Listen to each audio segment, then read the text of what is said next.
पारदर्शिता से सबको ऑनलाइन देना शुरू किया है।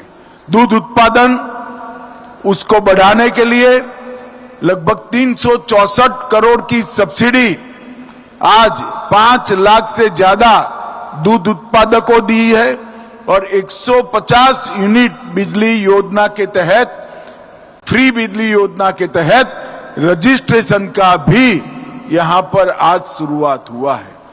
56 FSL की गाड़ियां जो अब सैंपल लेने का काम करेगी और अनेक पुलिस के व्हीकल आज लोकार्पित हुए हैं। मित्रों, आज मैं यहां आया हूं तब 2 बातें जरूर कहना चाहता हूं। दीपावली आने वाली है। दीपावली में हमारी माताएं बहनें विशेष कर सबसे ज्यादा खरीदारी करती हैं और मोदी जी ने नवरात्रि के पहले दिन ही 395 से ज्यादा लोग उपयोगी चीजों में या तो जीएसटी की दर शून्य करी है या 28%, 18%, 12% से 5% करने का काम किया है। और इतना बड़ा बिक्री कर में राहत पूरे देश भर में कभी नहीं दिया गया। इसलिए आपकी दीपावली शुभ होने की पूरी व्यवस्था मोदी जी ने करी है, मगर मैं आपको एक आग्रह भी करना चाहता हूं। दीपावली तो सस्ती खरीदारी से जरूर शुभ करिए, परंतु स्वदेशी चीजों को ही खरीदने का आग्रह आप लोग करिए।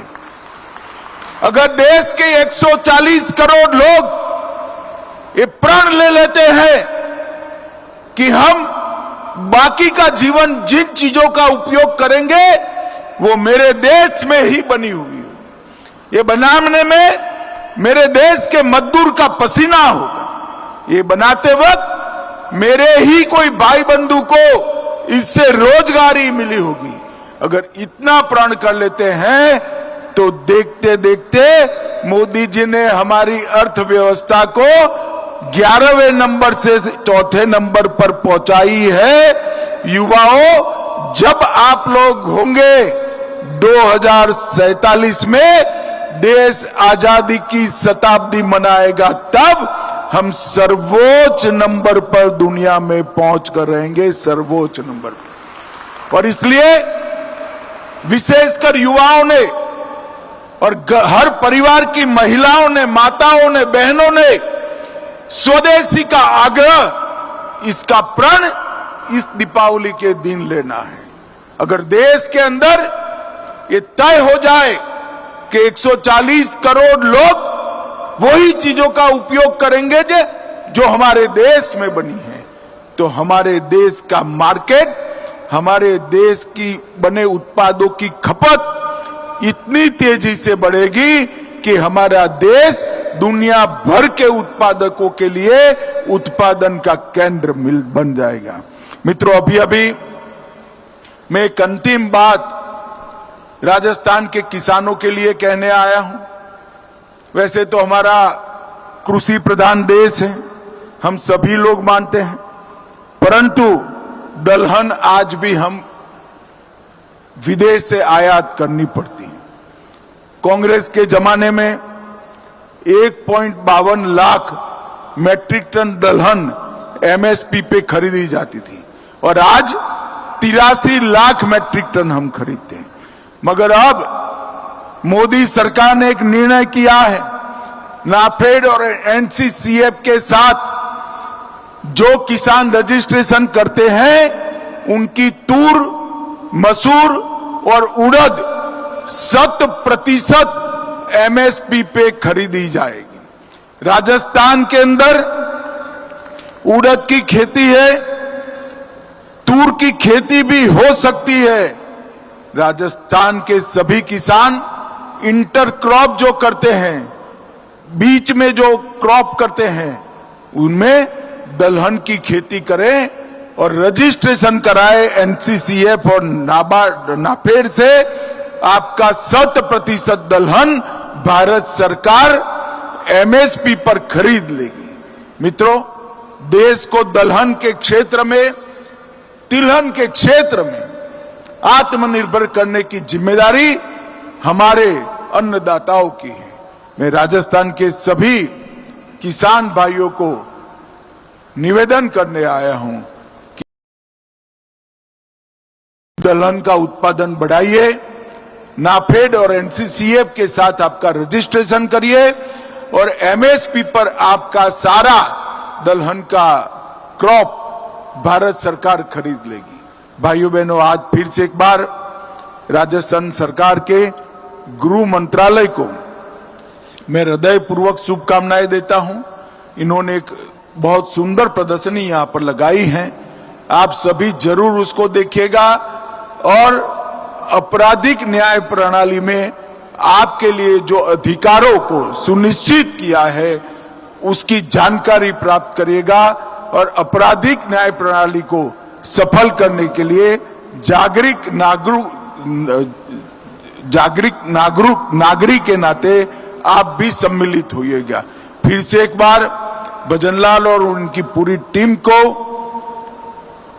7 लाख करोड़ के एमओयू को जमीन पर उतारने के लिए बहुत बहुत बधाई और आगे के लिए शुभकामनाएं। मेरी बात मैं यहीं समाप्त करता हूं। मेरे साथ जरा जोर से बोलिएगा, भारत माता की। अरे जोर से बोलो भाई, ऐसा नहीं चलता।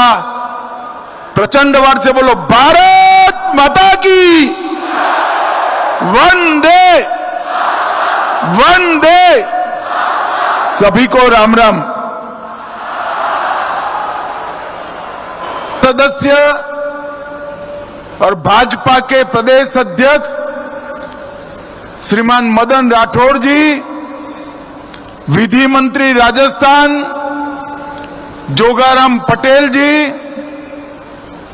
केंद्रीय गृह सचिव श्रीमान गोविंद मोहन जी, मुख्य सचिव राजस्थान श्री सुधांशु पंत जी, पुलिस महानिदेशक राजस्थान श्री राजीव कुमार शर्मा जी, श्री आलोक रंजन जी, यहां पर उपस्थित राजस्थान कैबिनेट के सभी सम्मानित सदस्यगण, विधायकगण, सांसदगण और न्यायपालिका से और न्यायिक प्रक्रिया से जुड़े हुए और जुड़ने वाले सभी लोगों का मैं मन पूर्वक अभिवादन करता हूं, प्रणाम करता हूं।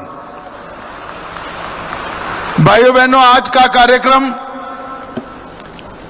एक प्रकार से विकास और न्याय दोनों का समन्वय करने वाला कार्यक्रम है। एक और तो तीनों आपराधिक नए कानून जिसके माध्यम से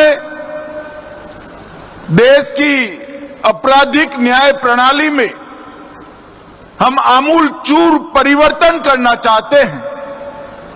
देश भर की जनता को संविधान से मिले हुए सारे अधिकार समय पर और सुलभ तरीके से मिले, ऐसी व्यवस्था करना चाहते हैं।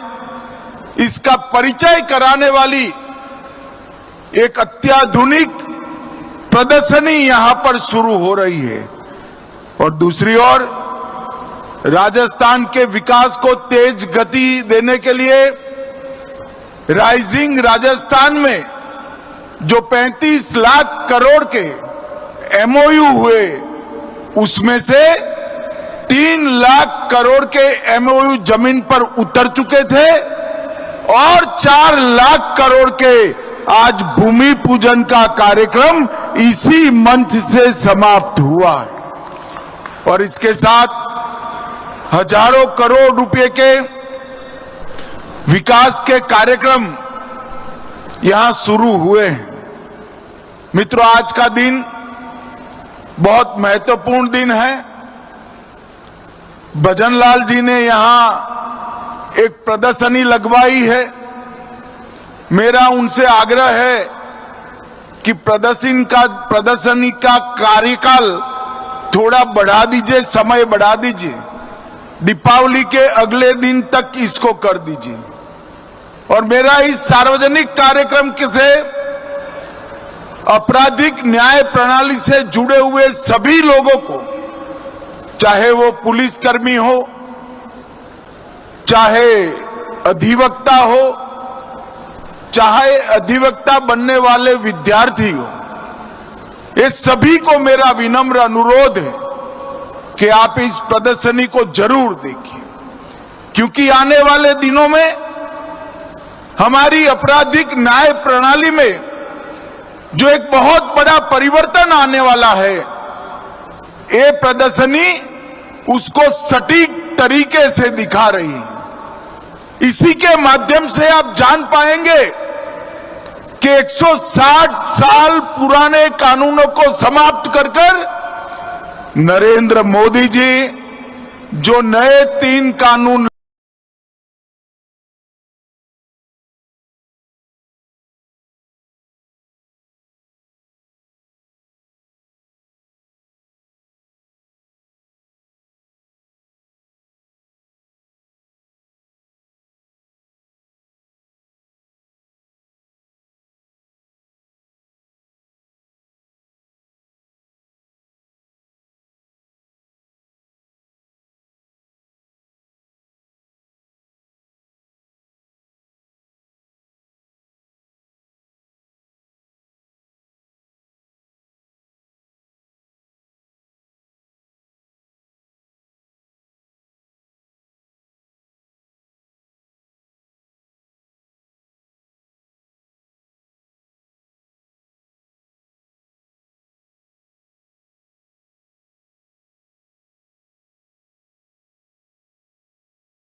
प्रतिशत दलहन भारत सरकार एमएसपी पर खरीद लेगी।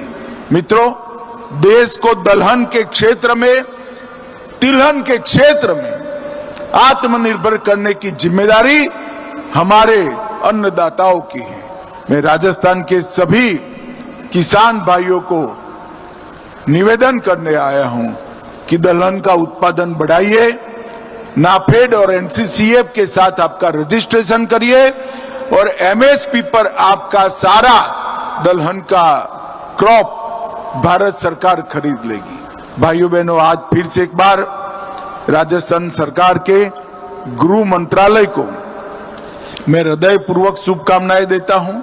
इन्होंने एक बहुत सुंदर प्रदर्शनी यहां पर लगाई है, आप सभी जरूर उसको देखिएगा और आपराधिक न्याय प्रणाली में आपके लिए जो अधिकारों को सुनिश्चित किया है उसकी जानकारी प्राप्त करिएगा और आपराधिक न्याय प्रणाली को सफल करने के लिए नागरिक के नाते आप भी सम्मिलित होइएगा। फिर से एक बार भजनलाल और उनकी पूरी टीम को 7 लाख करोड़ के एमओयू को जमीन पर उतारने के लिए बहुत बहुत बधाई और आगे के लिए शुभकामनाएं।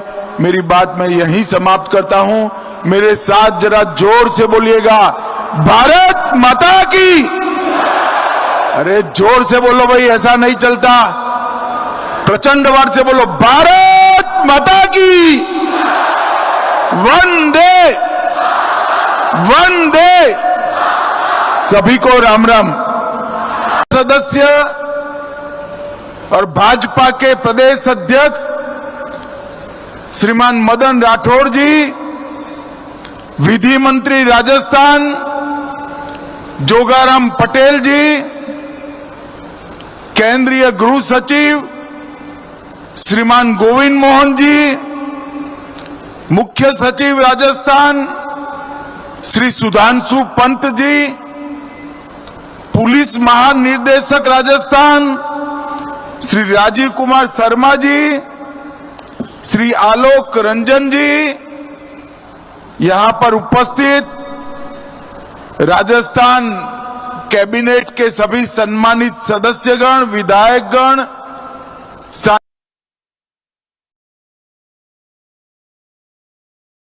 shaping a bold new language of design, chiseled to perfection.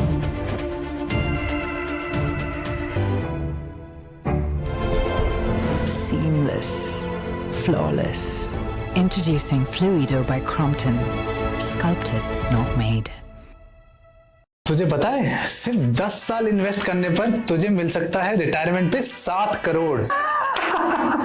7 crore पागल बना रहा है क्या? हाँ, that's not magic. It's a plan. Monthly income till 100 plus life cover plus tax free returns, सब कुछ एक ही प्लान में। हाँ, axis max life flexi wealth advantage plan BSC 500 value 50 index fund के साथ अगर आपने इसमें 2005 में 10 साल के लिए 30,000 पर मंथ इन्वेस्ट किया हो तो 2025 में आपको मिलती 7.1 करोड़ की फंड वैल्यू या फिर 4.8 लाख की regular monthly income till 100 years of your age। क्या बात कर रहा है? Are you serious?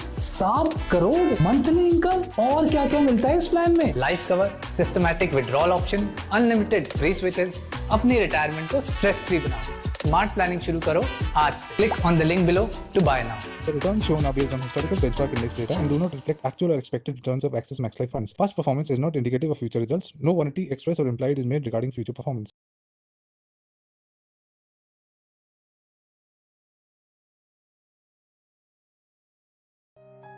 Today, we feature Akash Banerjee, an Indian journalist and political commentator, delivering a thought-provoking debate at the Oxford Union Society in 2024.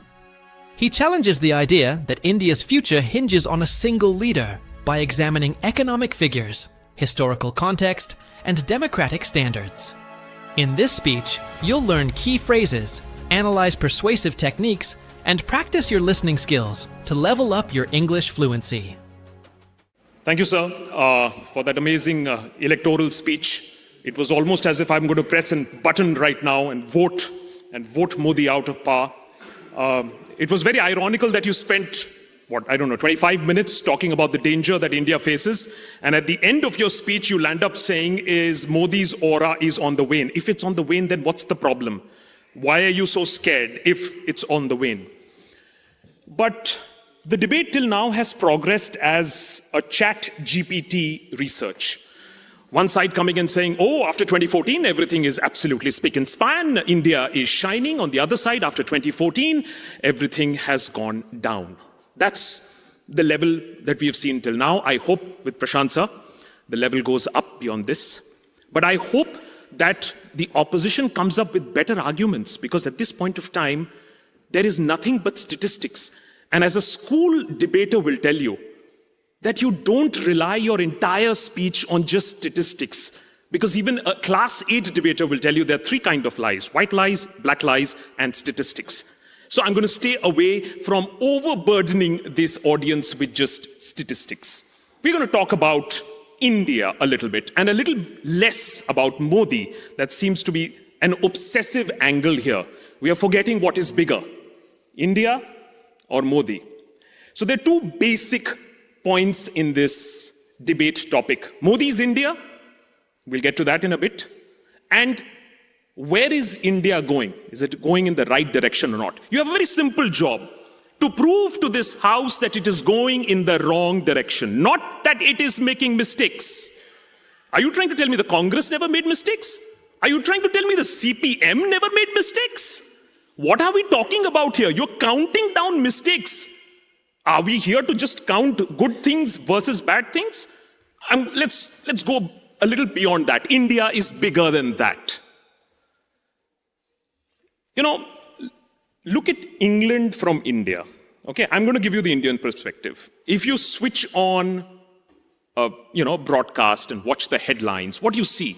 Oh, Brexit. Oh, Boris. Oh, cost of living. Oh, England is going down. It's a pretty gloomy picture. So I thought, really? Things are that bad? Are they going to start taxing us again? Teen guna lagan? You guys...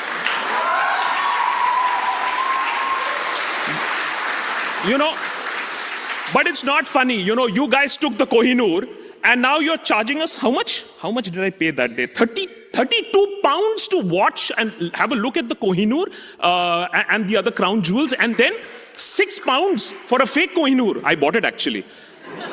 Anyways. But when I was doing a little bit of research, I see the other side. And when I lived in London for the last 1 week, I saw a buzzing metropolis. I saw buildings going up. I didn't see a country in decline or collapse. And I also realized that average people, are driving around in Beamers and Mercs because, well, guess what? We might have beaten you guys in overall GDP, and trust me, it's a celebration point in India. Good, we should celebrate. But when it comes down to per capita, and that's the finer point, you guys are sitting at $45,000 and we are sitting at 2,300. We are competing with Bangladesh. So there is, of course, a problem. And I am just trying to tell you that let's go beyond this headline. And after 2014, this was good, this was bad, this was good. The debate can extend for the full night. Now let's stretch our imagination and answer this question to me, sirs. प्रणाम प्रधानमंत्री जी। स्वागत है रानी जी। बहुत busy रहते हैं आप? Busy नहीं, lonely. मैं इस देश का सबसे अकेला इंसान हूँ रानी जी। अकेले कहाँ हैं आप सर? आपके साथ इतना बड़ा एजेंसी है और कमीशन सब। अकेले बोर हो जाते हैं तो दूसरों को तंग करने लगते हैं। तंग नहीं करते तो आप ऐसे थोड़ी मिलने आती हैं हमसे। चाहते क्या है सर? वही जो आप चाहती हैं, बिहार का विकास। दिल्ली में हम, पटना में आप। बिहार का काया पलट सकते। प्रधानमंत्री जी, हम पटना में बहुत खुश हैं। आपको हमसे कोई खतरा नहीं है। लेकिन अगर आप हमारे जानी दुश्मन के साथ मिलकर हमको तंग कीजिएगा ना प्रधानमंत्री जी, सिंहासन खींच लेंगे आपका। रानी, ओ रानी, आ। लिखा। आजकल तुम नखरा बहुत करने लगी है। इत्तेफाक से इस कबूतरी का नाम भी रानी है। हमारा कहना मानती है अच्छे से, और जब नहीं मानती है तो हम इसका दाना पानी बंद कर देते हैं, फिर वापस उड़कर आ जाती है हमारे पास।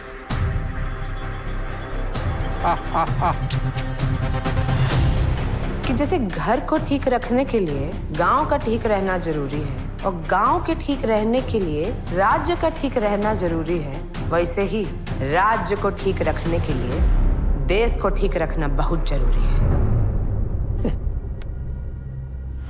प्रधानमंत्री जी, अपनी कुर्सी का पेटी बांध लीजिए, काहे कि रानी भारती आ रही है Delhi.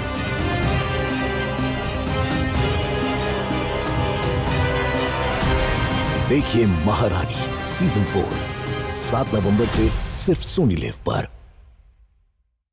No experience in data science, no jobs in data science.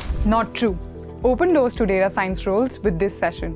Explore how data science, analytics, and machine learning connect and the skills needed to enter each field. We'll also talk about the long-term roadmap in this evolving landscape and why crash courses and boot camps just don't cut it. Scalar's structured program is built to truly prepare you for real-world careers. Start your growth journey today.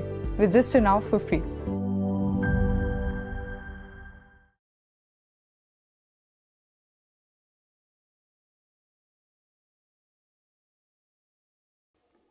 At what point of time was India in the right direction? Which decade was India in the right direction? 1950s? When everybody was talking about balkanization, this house would have debated, is India going to become another Europe? Is there going to be balkanization? 1960s, if we were going to have this debate in this house, we would have said, is India going to starve? Because, well, there was famine all around. In the 70s, we would have said, has democracy finished in India? Because there was one lady called Indira Gandhi came and imposed emergency. Well, she was thrashed after that very soon and reduced to the footnotes in history. Besides landing at the Indira Gandhi International Airport, we don't hear too much about Indira Gandhi. A lady at one point of time was India is Indra, Indra is India, something that we often sort of hear today. Then let's come to the 1980s, when there was economic collapse, literally, Hindu rate of growth. Then the 90s, when there was political upheaval and coalition governments falling. Then there was 2000s, where there was terrorism all over the place. And yes, there is a problem of communal politics, I admit. I'm not going to shy away. I am going to admit to the fact that yes, there is a problem of communal politics. And that has been harvested by politicians. And that is what politicians do. They harvest issues. And maybe in another 10 years, if I'm lucky enough to be invited again to this August House, we might be debating something on the environment because, well, we are sitting on a time bomb. 56 of the most polluted cities in India out of 100 belong to India.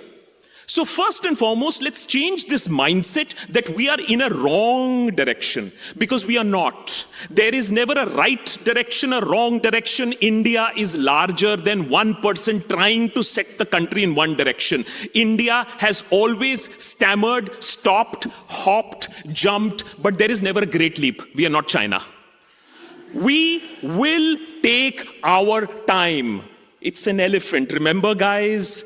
It'll take its own time. We are a behemoth. There are issues that we are facing, but we are still on the right track. And I am not going to sit here and count the numerous economic angles to this, how we are a bright spot while the rest of the world is staring at recession. England barely missing recession, Germany getting into recession. And as a matter of fact, even the World Bank has been saying is that not only overall GDP, but per capita GDP, India is the largest, fastest growing large economy.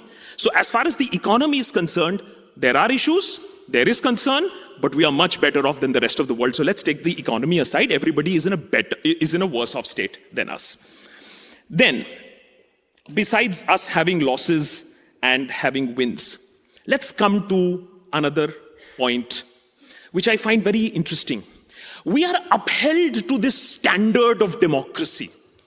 I, on my channel, scream day in and day out that we need to be better. Agreed. But who am I competing with?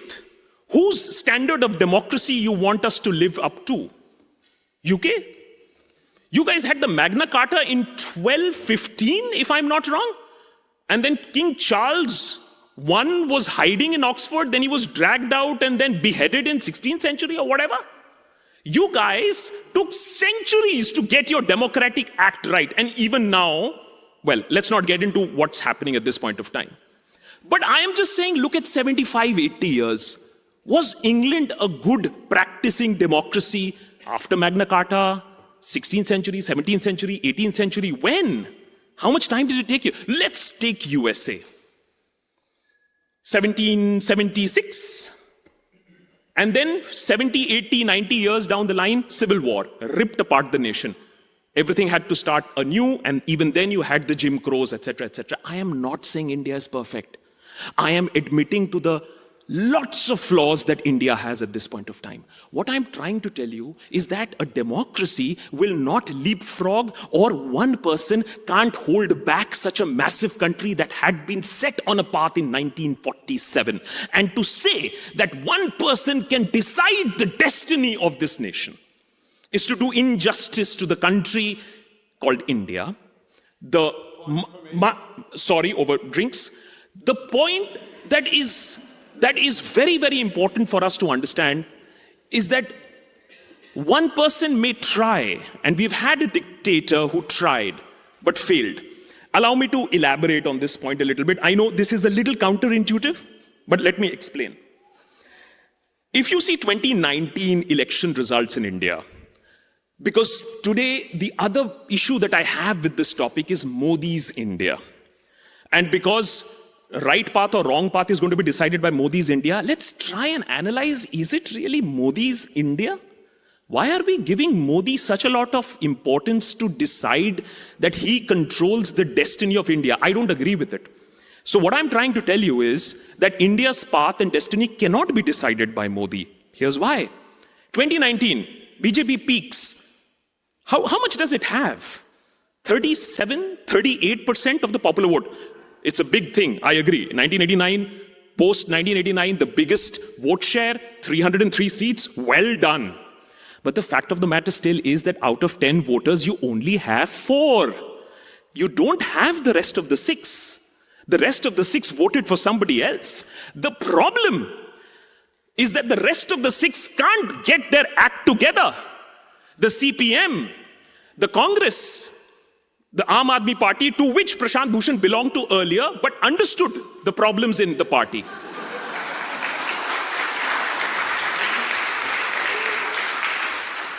What gives people in the BJP to say to any argument that you might make, aayega to Modi hi?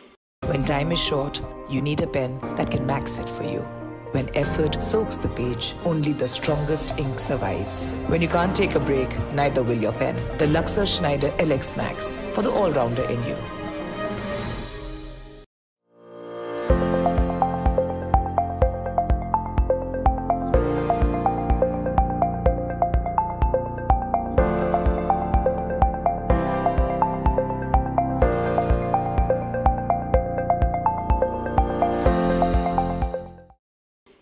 Desh ke Papa. I'm not saying this. Spokesperson Samit Patra has said this. Supreme Leader. These are words uttered by a very senior spokesperson of the BJP. What gives them this confidence? The confidence that they have comes from a very, very fractured opposition that can't get its act together, that can't decide to work together. Some progress has been made. Now they are saying that they're going to have a meeting in Patna, I believe, and many of the opposition parties are coming together. Mind you, that if the opposition gets its act together, if they stop cutting each other's votes, then Modi, like Indira Gandhi, in another 5 to 10 years, can easily be reduced to the footnotes of history. Forget him changing the path of India. I absolutely believe that. The question is whether the Congress, whether the CPM, 61 seats in 2004. I wonder what happened after that. So there is, of course, a problem of the opposition not understanding social media, not understanding the younger generation, not understanding how hard work really happens, how Panna Pramukhs draw people to the voting booth. So there is a lot of work that the opposition needs to do, which does not happen. I'll end with just one simple point. A lot of people thought Trump is also going to change India. And as a matter of fact, Trump got, if I'm not wrong, 73.6 million votes, the highest for a sitting US president ever. It just so happened that Biden even got better than that. So there is always a threat to democracy. There are always people trying to change the direction of a country. It is, of course, the opposition, what the leaders of the opposition, what the alternative leadership does that can save or at least stop this change of track that is being attempted. So the point is very simple. My point is very, very, very, very clear, and I hope that I'm refuted on this. I hope that I'm corrected on this. That A, the path that India has set on is too huge to be changed by one person. Karnataka is a very small example. I'm not even getting into the elections. If you want to take a quick look at the map of India and how many states does BJP actually rule, it'll be surprising for you. So it depends on how the leaderships work. The only reason why we are debating this, I believe, in this house, is because the opposition of India really failed and allowed one person to grab so much of mind space. That's all. And that can change within months, if not a few years. I'll end with a simple challenge. The opposition, I hope, there's two speakers still left, they just need to prove me one thing.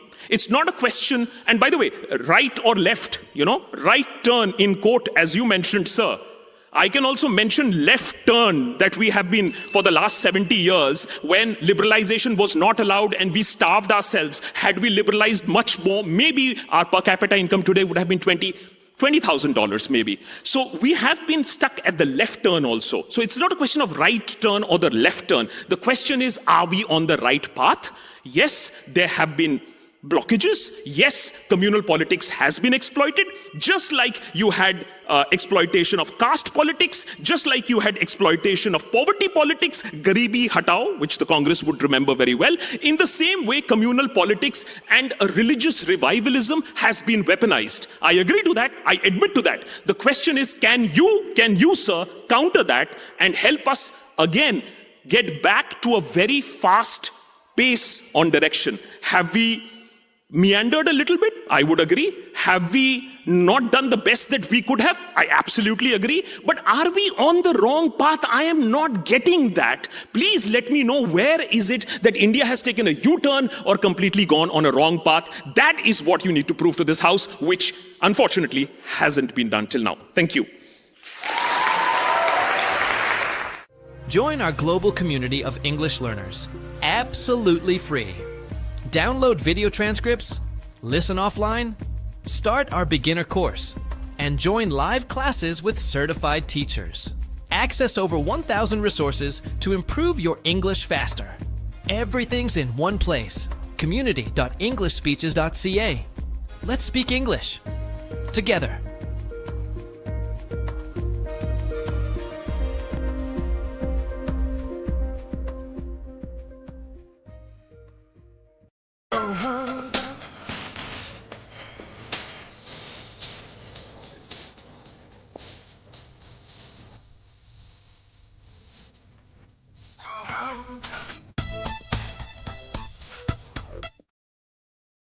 Hershey's Cookies and Cream. One's grungy, the other smooth. Together, a unique dream team. Hershey's Cookies and Cream, the iconic duo.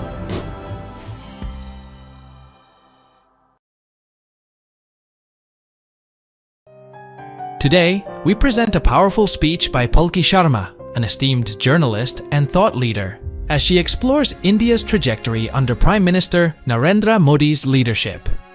With a focus on economic growth, digital advancement, and international diplomacy, Sharma provides a nuanced analysis of India's achievements and challenges. Join us to gain insights into the factors shaping India's future on the global stage. Thank you, Mr. President. Namaskar and good evening to all of you. We're debating India's path tonight, and I could wrap my argument in one sentence borrowed from the White House. Go to New Delhi and see it for yourself. But I've been given more time than that, so I will tell you what I see. Earlier this week, I was on my way to the Delhi airport. There was a lot of traffic. At one point, the car stopped. On the roadside, I saw two vendors. One was selling fruit, the other was selling coconut water. What caught my attention was not what they were selling, but how they were selling it. Both had a QR code prominently displayed. And every single customer walked up to them, scanned this QR code, and paid for their purchase, every single one of them. To me, this is a picture of today's India. It shows three developments, three of the many developments I shall list out tonight. Number one is financial inclusion. Both the vendors had a bank account linked to their mobile phone. Number two is internet or mobile penetration, what we call digital India. It was 15% 9 years back. It's 48% today. And number three is the airport traffic. It just keeps swelling, even though we are at the receiving end. We see what it shows. From 67 million 9 years back to almost double now. To me, these things signify the path that India is on. The previous speakers have defined the motion well, but in case the evening drinks have kicked in, let me repeat. This House believes Modi's India is on the right path. And how do you determine if the path is right or wrong? You look at numbers, data, surveys, reports.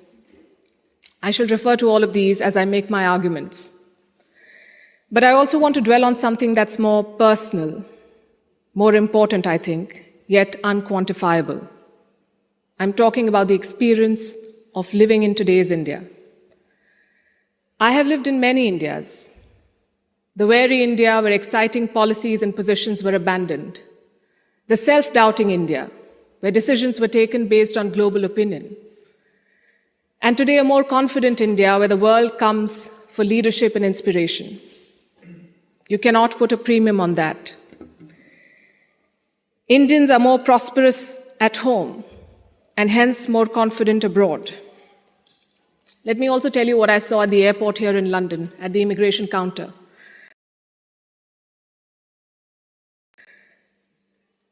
I saw Indians proudly flaunting their passport, none of the fidgeting or self-doubt of the last century.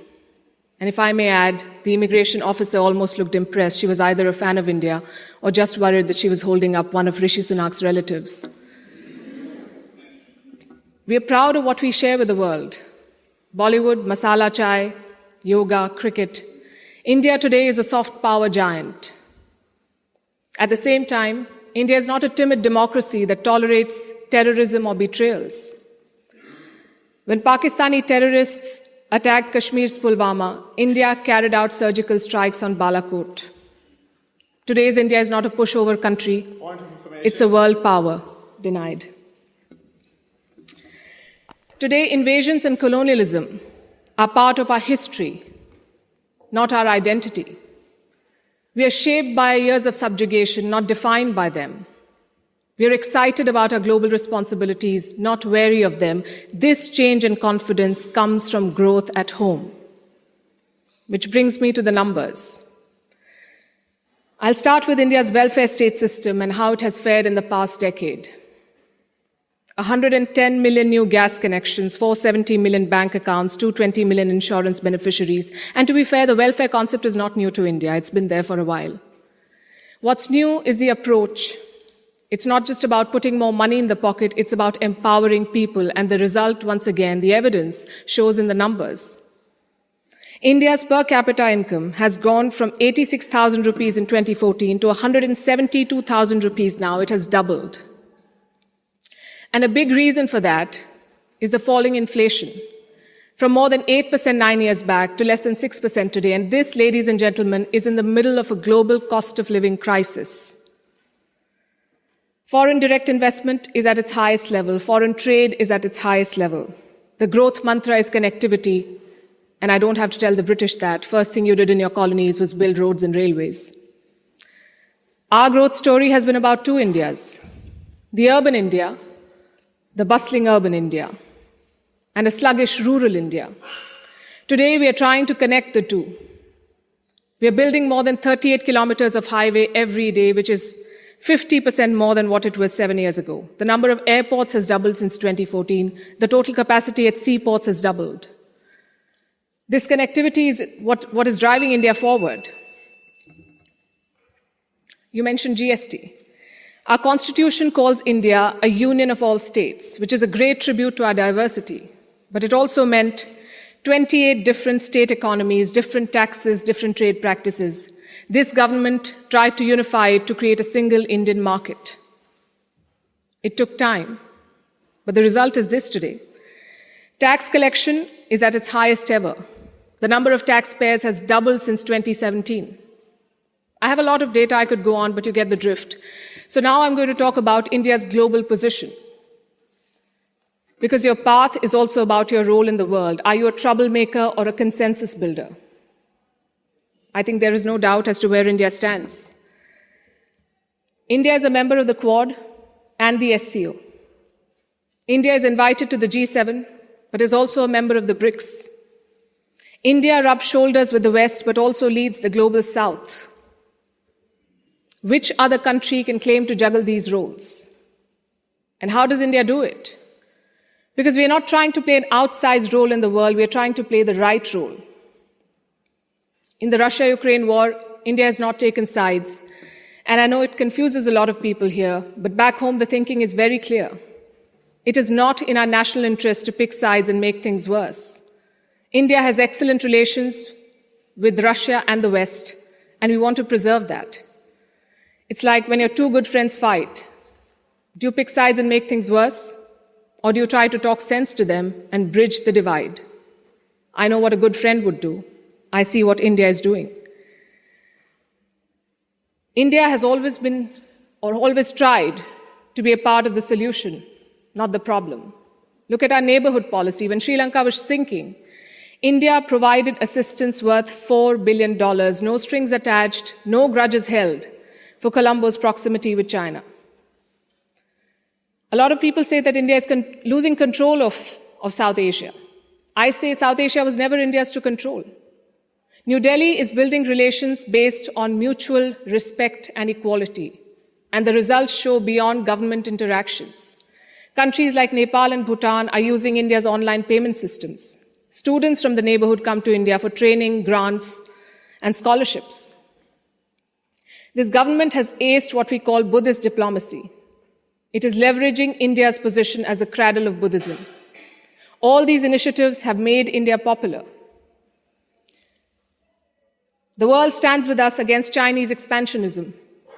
The global South looks up to us for leadership. The global North looks up to us for partnership. I think that's the hallmark of great diplomacy and statecraft, when you're loved and respected in all quarters. More importantly, when you're trusted in all quarters. India repaid that trust during the COVID-19 pandemic. When the world forgot about morals and globalization, India sent 24 crore vaccines to 100 countries.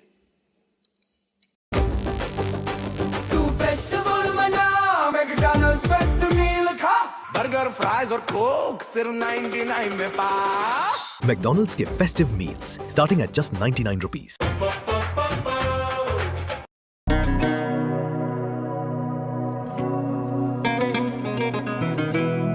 इतने amazing कैसे हो तुम? What can I say? I've learned from the best. Dubai, ready for a surprise?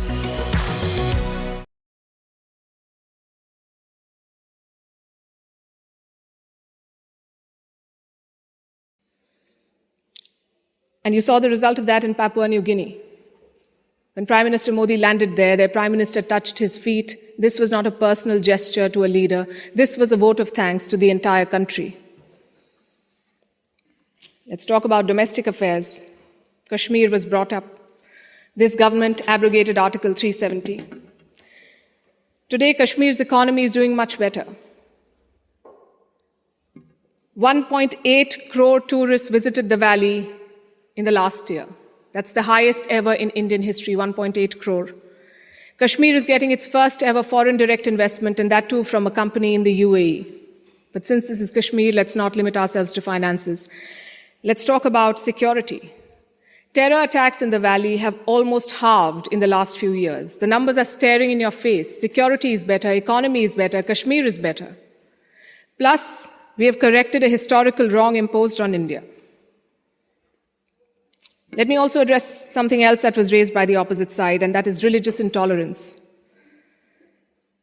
It's easy to quote anecdotal evidence and paint an entire country as intolerant. But random elements and sporadic incidents do not speak for India or its leadership or its government. Only policies do, and I'll tell you about those policies. More Muslim students got scholarships in Modi's first term than the previous government. I'm talking about 2 million more Muslim students. If the idea was to marginalize them, why give them more scholarships? Look at the government's Hajj policy. Prime Minister Modi held personal talks with the Saudi regime to increase India's Hajj quota. In 2014, it was 136,000. By 2019, it was more than 200,000. Again, if the idea was to marginalize Muslims, why increase the Hajj quota? This government abolished triple talaq. Would you call it reform or repression? Let me also tell you what a Pew study found in 2021. It runs counter to every argument that will be made here tonight. It found that 89% of all Muslims and Christians in India say they're free to practice their religion. I'll repeat, 89% of all surveyed Muslims and Christians, but no, let's build on perceptions and anecdotes, not on facts. I would also point you to all the social schemes, the bank accounts, the gas connections, the insurance policies. They're available to all citizens of all religions. Does that mean India cannot do better? Absolutely not. Even one incident of marginalization is one too many, but how would you judge an entire country's path? In fact, it struck me when I was invited for this event, why would Oxford University be interested in debating the path of Modi's India? Because India has defied Western predictions. It's the world's largest democracy charting its own course. India today has shed the burden of trying to comply with Western constructs. No amount of lecturing or virtue signaling is shaking India's confidence, and that is what unsettles critics. There are hit-and-run experts with no accountability who make pronouncements based on their political leanings to create an anti-India narrative. GDP growth won't touch 5%. There was corruption in the Rafale deal. The government was snooping in opposition parties using Pegasus. All of these make for juicy headlines. And they make it look like everything is wrong in India. But when a Supreme Court investigation finds no wrongdoing, when India's growth crosses 7%, who is questioning these experts? When an 85% Hindu majority Karnataka votes out the BJP, is the West then lauding India's secular credentials? You see, to judge a country's path, you have to be able to separate agenda-driven narrative from facts. In conclusion, let me say this. For any country in the world, there is always a wrong path. Enough dictators and autocrats have shown us, but there is no single right path. Britain has its own right path. India has its own right path. As long as democracy is respected, as long as the Constitution is respected, I would say to each their own. It is wrong to judge one country on the parameters of another. And that has been the beauty of India since 2014. We've uplifted 140 million people out of poverty. We did so while conducting free and fair elections, dozens of them. We did so while protesting, debating, and dissenting. And finally, I think the hallmark of a right direction is also public approval. Do the people think you're on the right path? The people of India answered that question in 2019. Thank you. Visit our site, EnglishSpeechChannel.com, for exclusive access to video transcripts, offline audio, English lessons, and private classes. Don't forget to explore our free and new ebooks. Also, subscribe to our weekly newsletter for the latest updates. Links in the description below. Thanks for your support.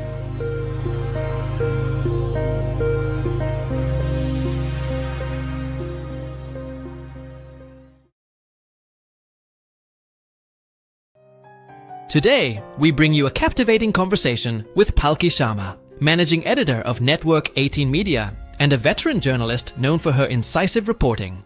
At the India Global Forum 2023, Palki discusses her career journey, the importance of financial independence for women, and how on-the-ground reporting shapes her perspective on global events.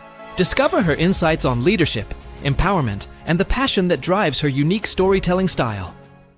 Well, our next guest, ladies and gentlemen, is a well-known, award-winning journalist and was previously managing editor of WION News Channel and hosted India's only international primetime news show, Gravitas.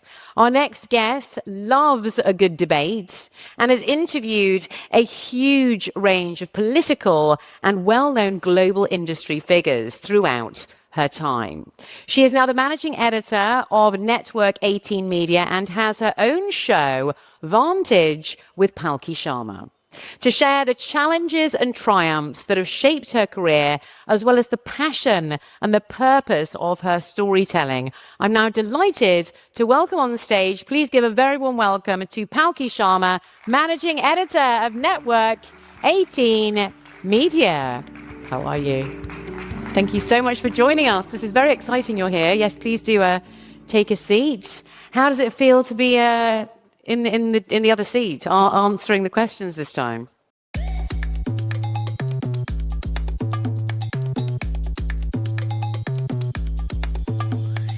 Let's go now, it's time to get busy. Let's go now, it's time to get busy. Come on, let's go now, it's time to get busy. Let's go now, it's time to get busy. Everybody, are you with me? Come on, let's go now, it's time to get busy. Get busy, everybody now.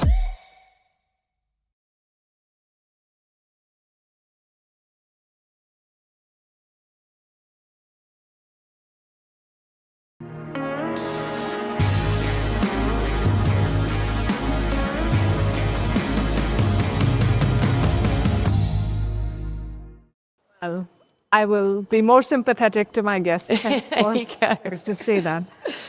Brilliant. Right. I wanted to start off with a tweet that I read online from you.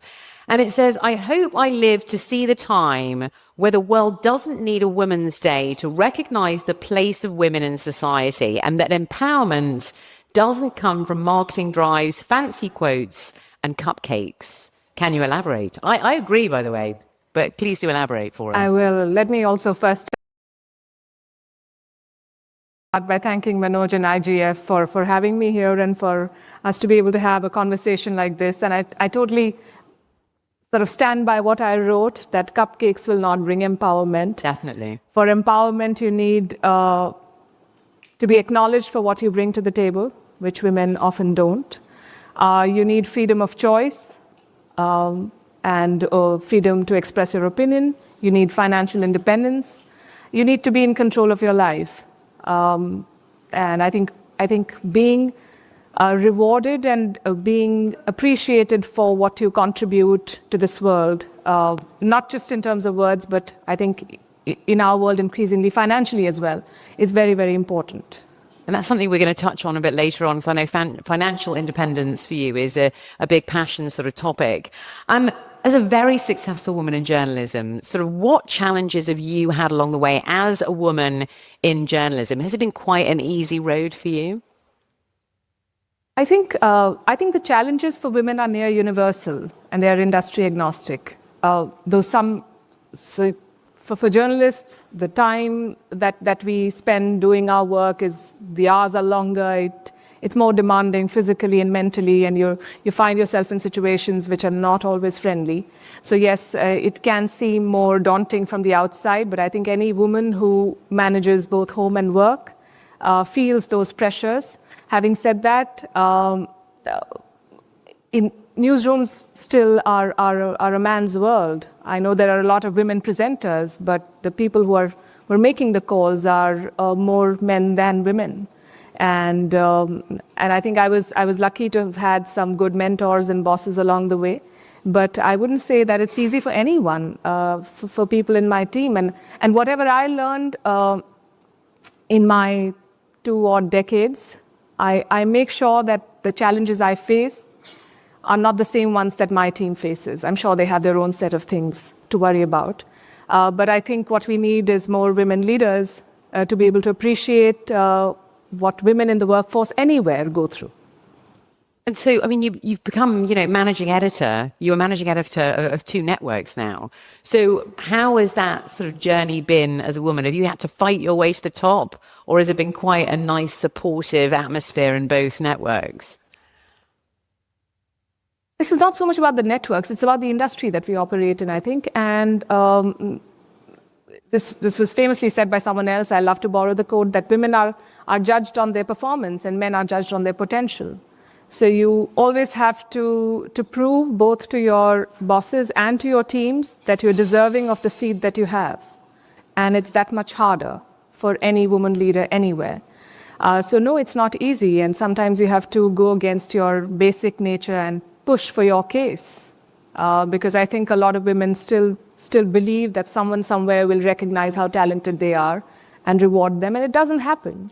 And over the past few years, when I became a manager, when I started hiring people, I saw that, and I'm not saying it's a bad quality, but men were very forthright in asking for what they think they deserved and negotiating better for their salaries and for their designations. Women were more, they did not want to upset anyone. And I think that's how a lot of girls are raised. We need to change that, and we need to tell them that it's okay to ask for what you think. I've heard that in so many industries, not necessarily just media, but yeah, we're always, we don't want to offend anyone, we're peacekeepers, and we never strive because it looks like we're being arrogant if we want something else, Yeah. But in actual fact, if you're doing exactly the same job, why shouldn't you? Exactly, if you have the same skill set. Let's go back to your journalism. What drives the passion and purpose in your storytelling? How did you get into the field of journalism? I always say the journalism chose me. I was studying to do something else. I wanted to be a designer, but I somehow found myself writing for a local newspaper, and one thing led to the other, and then I was in a bigger newsroom. It was quite fascinating, so I stayed and did what I was doing. But I think I chose journalism after I took a break, and I did, because I don't know how much of Indian news or television news you guys have consumed, but it became a very, very crowded place, and the kind of storytelling that I wanted to do was not what I was doing, or so I thought. So I did take a break, but when I came back, I knew that I wanted to tell news stories, like stories that are palatable and accessible to people of a wide range. We have 400 news channels in India, but we did not have a global voice, as it were. So we wanted to tell our own story to the world and not depend on someone else to do that. And in my own small way, sort of, that's what I tried to do. We still have a long way to go, but I guess we've made a start. You've done incredibly well so far, my goodness. So what about some of the big interviews? Can you share with us any of the big interviews or breaking news stories that have been memorable in your career that you've really enjoyed, or you were proud to be a part of that moment? There's been so many. Sorry, it's quite a difficult question. There have been so many. I think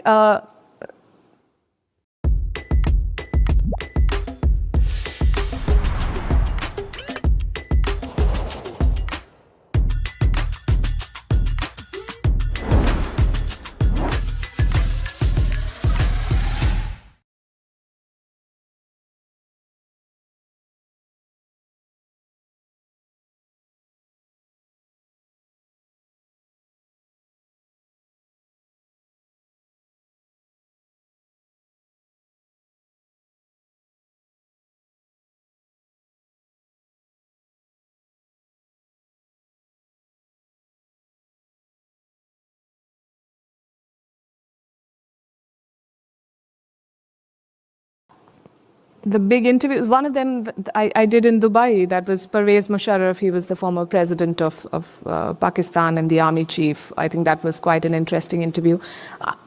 I wouldn't say one story is more exciting than the other, because we tell the stories that excite us anyway. But of late, so last month I was in Israel just after the conflict began. The year before I was in Ukraine. to see what was happening. And when you're there on the ground and you talk to people, then you get a perspective that you do not get while you're sitting in your studio. And you realize that it's so easy for us to sit every night and say, this is the death toll and this is what has happened and these are the trends.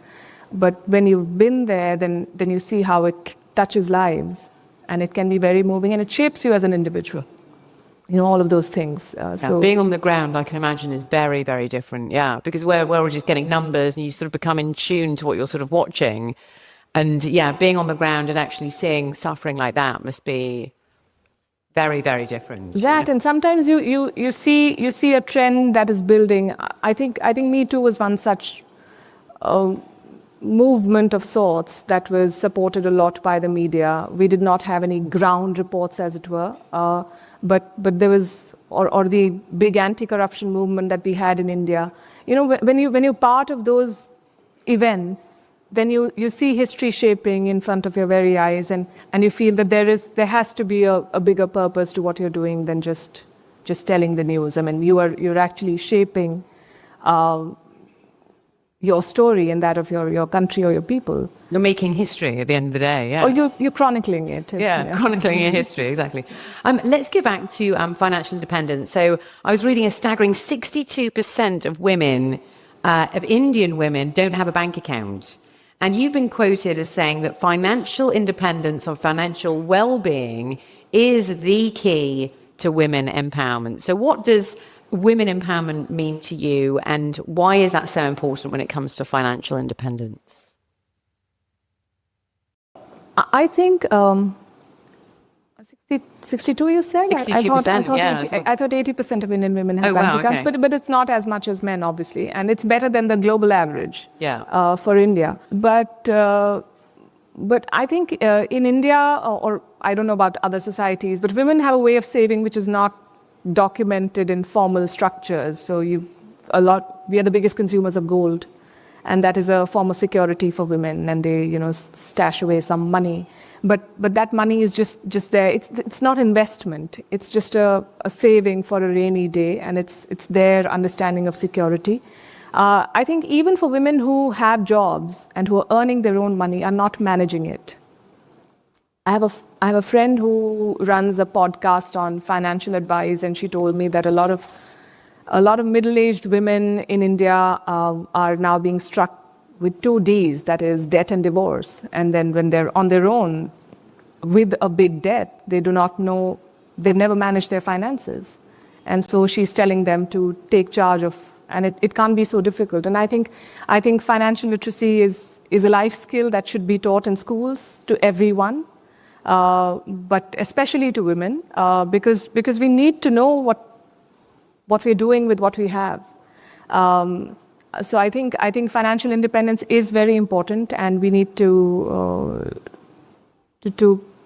I guess it's not on anyone's priority list, not that I know of. So it's not, as it's still something that's just sort of left behind. Yeah. Because as you said, there's financial independence, but then as you said, there's financial literacy, which is completely different, I suppose. So it's instilling that at a very early age, isn't it? Yes.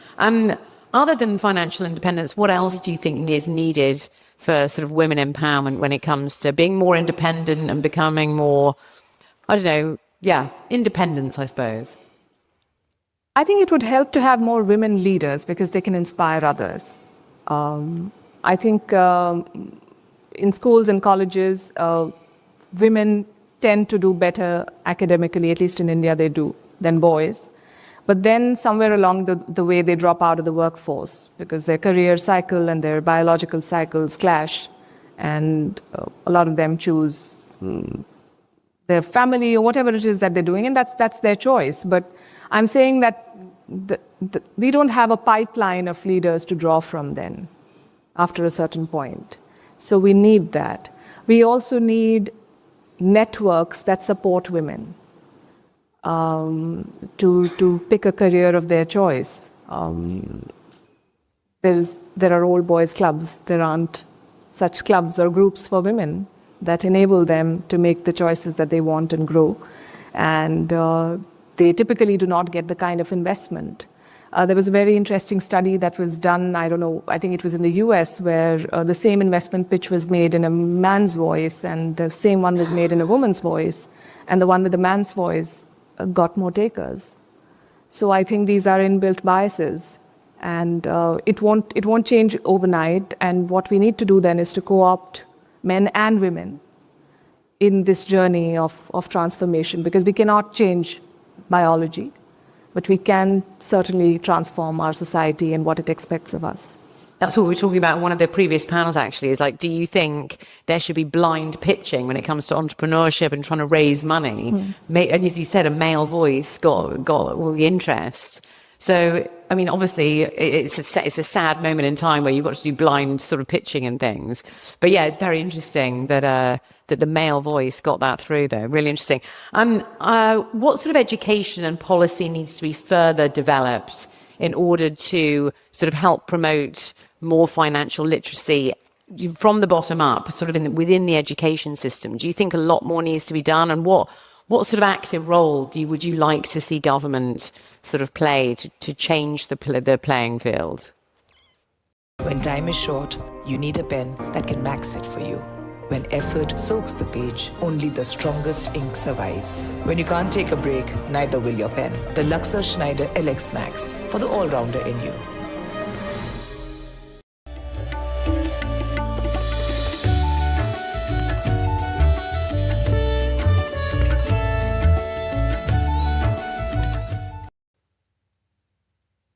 Education policy, I'm not sure I'm the best person to talk about how it should change. Like I said, financial literacy should be introduced, but I was part of some conversations around G20 on women empowerment, and we had women leaders from various countries, all G20 members, in India a couple of months back, and ministers. And one of the interesting things that came out was STEM education, that more girls need to be encouraged to take up science, technology, engineering, and math, because the job market is going to change and it'll be more technology oriented. But I don't know if it's because of biases, I don't know if it's because women think or girls think that they will do better in humanities, which is okay if that's what they want to study.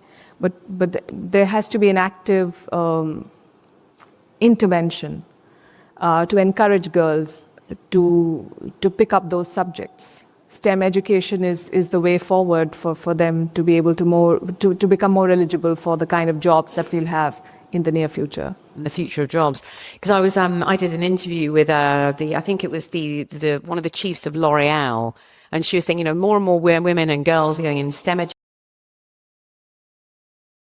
education, but a lot of them fall short after they sort of graduate and they get their degrees and they do quite well at it. They either fall short from sort of family pressures, you see, and so they can never extend their careers. So it's how to sort of balance that going through and past sort of higher education and actually putting it into practice as well is like apparently a very big thing as well. And some of this data is very, very disheartening. Like the gender pay gap, for instance, the best agencies in the world say that it's going to take 136 years or 140 years to close that gap, which tells us how slow our progress is. A couple of years back, I remember there was a study that came out that said that women who do unpaid work or work at home, if that were to be quantified and paid for, it would be some $11 trillion.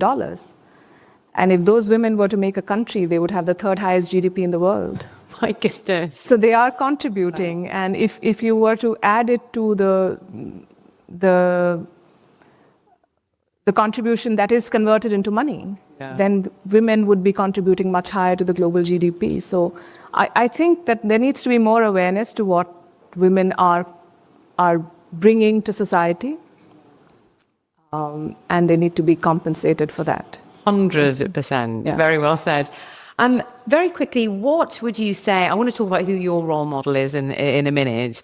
But first of all, anyone that's sort of in our audience here today, or anyone watching online, of course, you've got a big online audience, what sort of words of advice do you have for sort of younger women that are looking to get into journalism that maybe you'd wish that you'd known before getting into this field? I wished I'd known before getting into this field. How would you have navigated it better, do you think? If that's possible, of course. I don't know. You need to make the best case for yourself. You have to market yourself.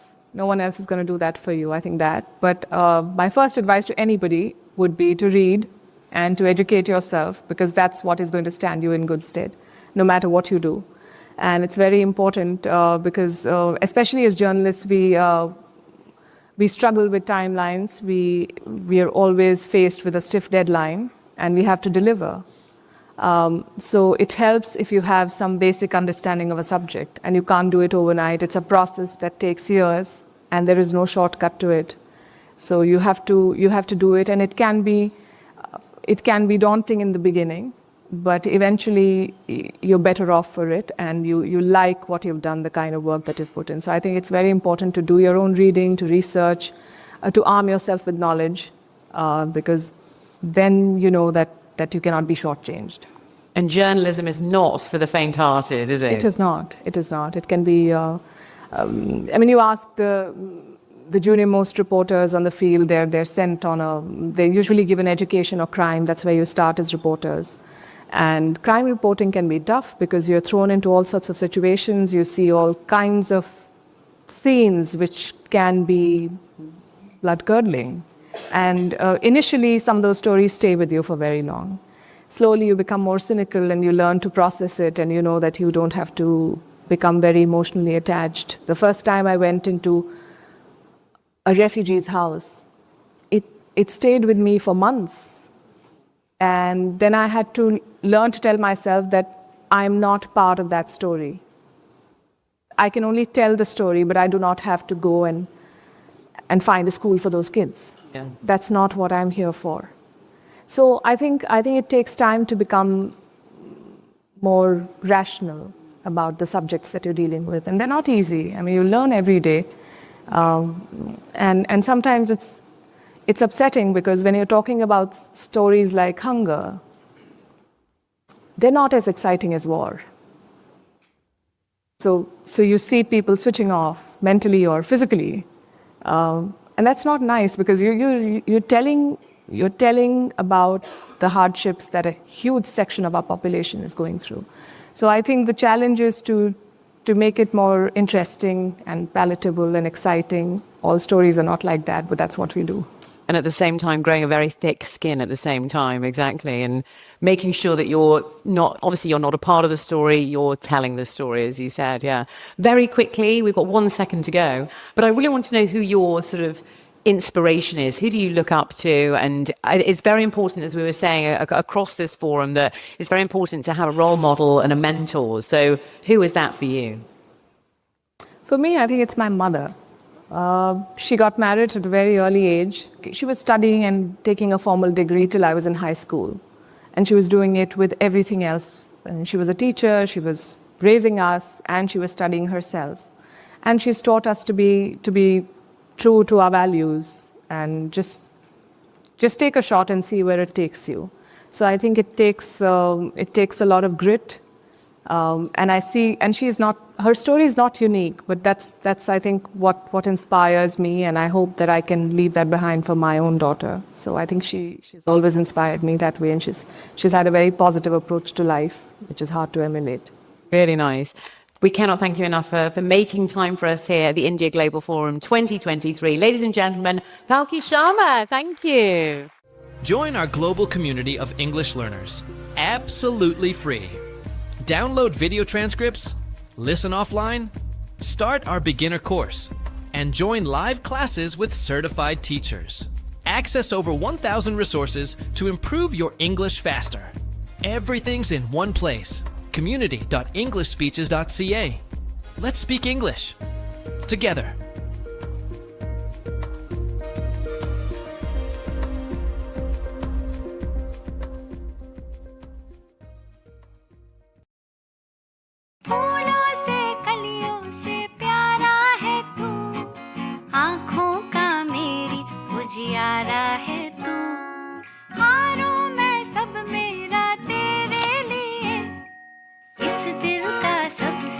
Sorry बेटा, पर प्यार तो इसी को कहते हैं. For those who are not fence sitters, Rexona keeps you shower fresh, confident, so sweat can never stop you. Rexona, मैदान में उतरो.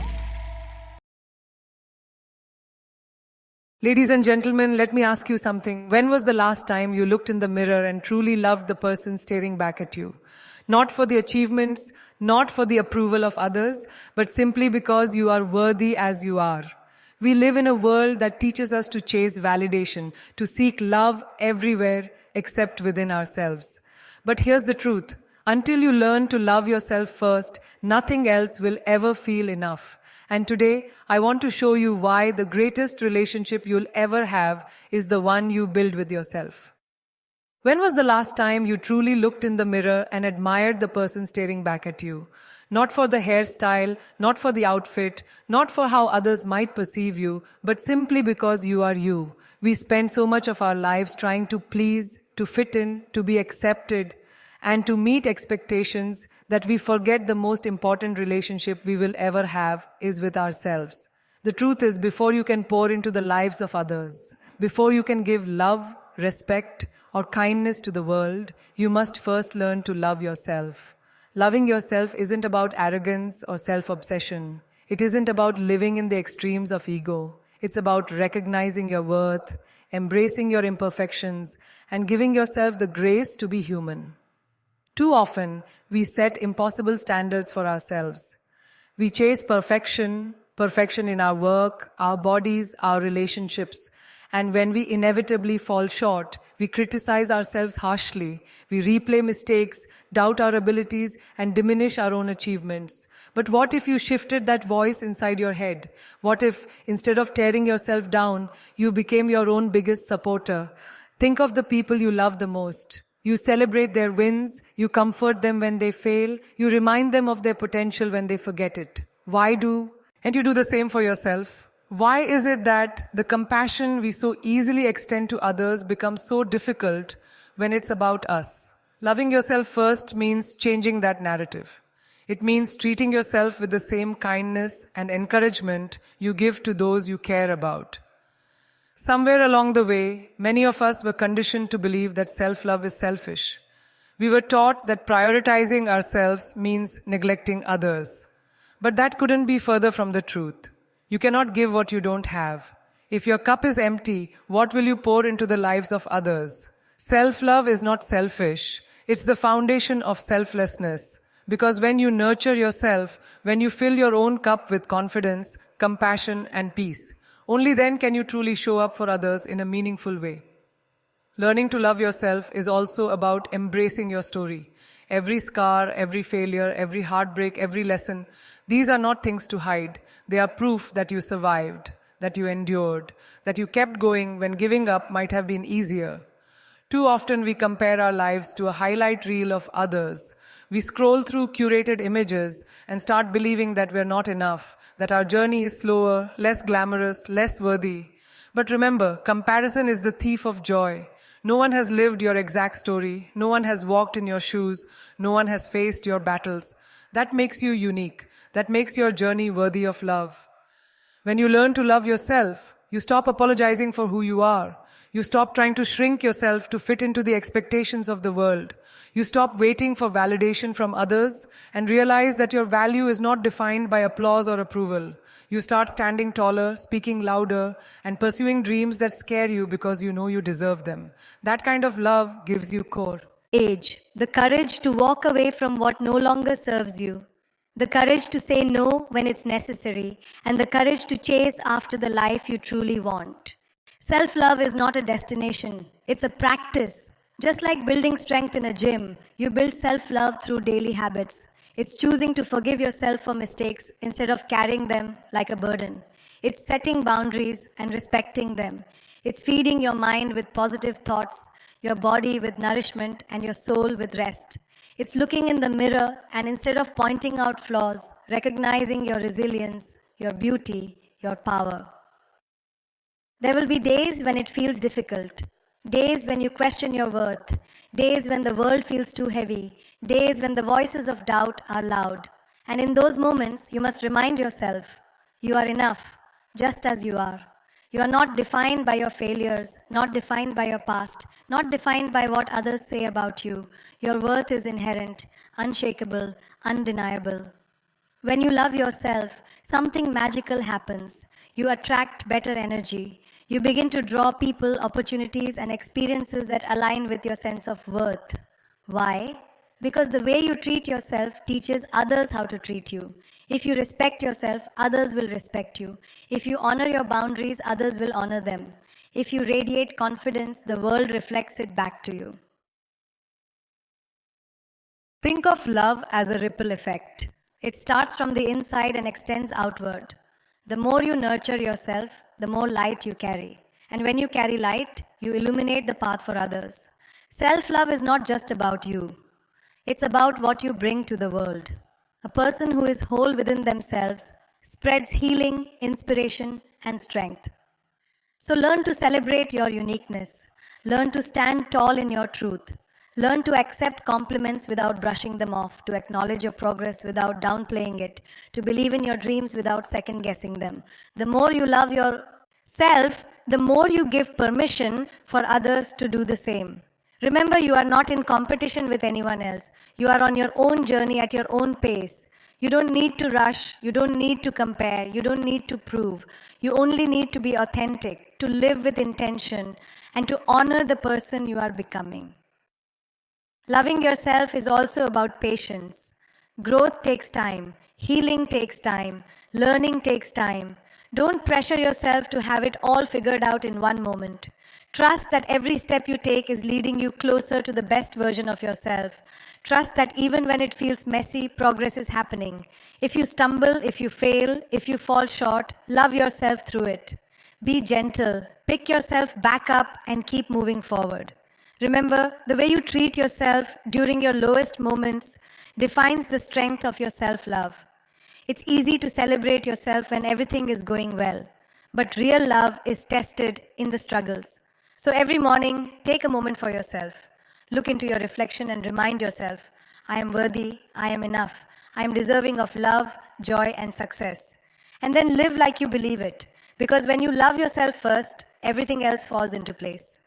When you love yourself first, everything else falls into place. Because when you step into the world with self-love, you are not begging for validation, you are not chasing approval, you are not living in fear of rejection.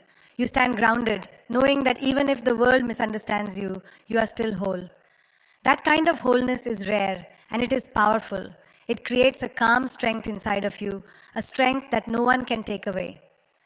The truth is, life will test you. It will throw challenges your way. It will break your heart. It will make you question your worth. People will criticize, doubt, and sometimes even betray you. But if you have built a foundation of self-love, you will not crumble under those storms. You will bend but not break. You will hurt but still rise. Because you will know that no matter what happens around you, you are worthy, you are capable, and you are enough. Think about how many people live their entire lives waiting for someone else to tell them they matter. They wait for the promotion, for the recognition, for the applause. They wait for someone to choose them, to love them, to approve of them. But in that waiting, they hand over their power. They forget that they don't need to be chosen. They can choose themselves. They forget that their value is not dependent on the outside world. When you love yourself first, you stop waiting for permission.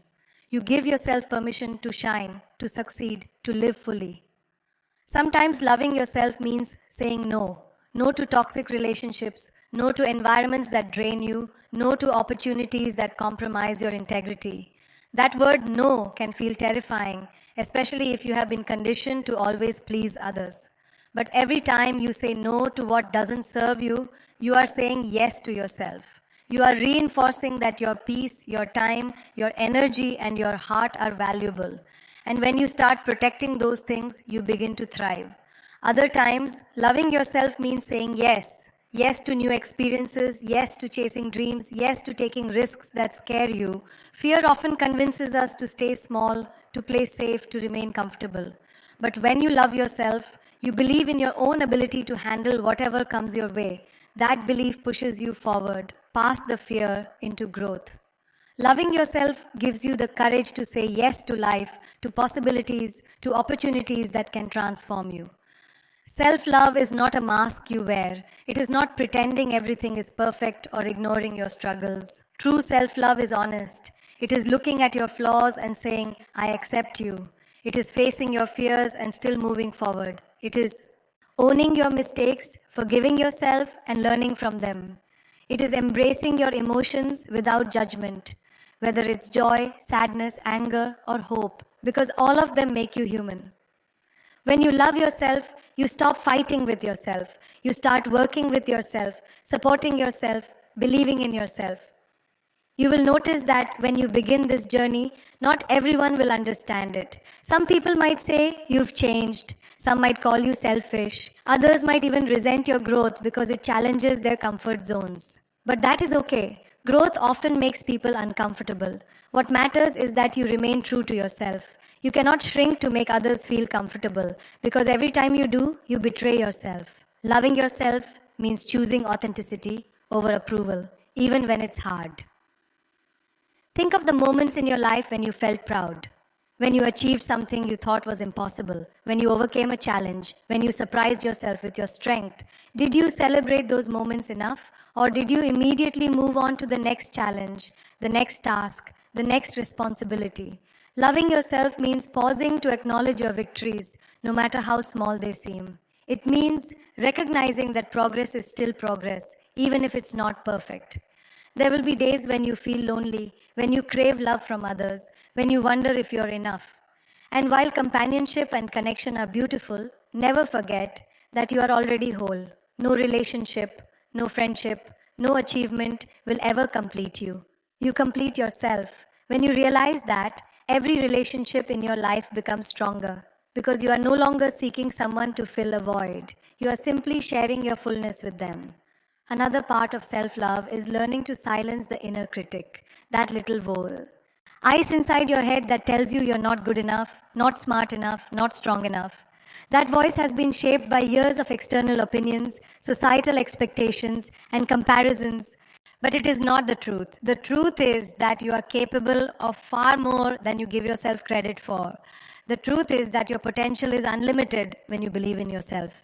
So instead of letting that inner critic run your life, train a new voice, one of encouragement, one of belief, one of love.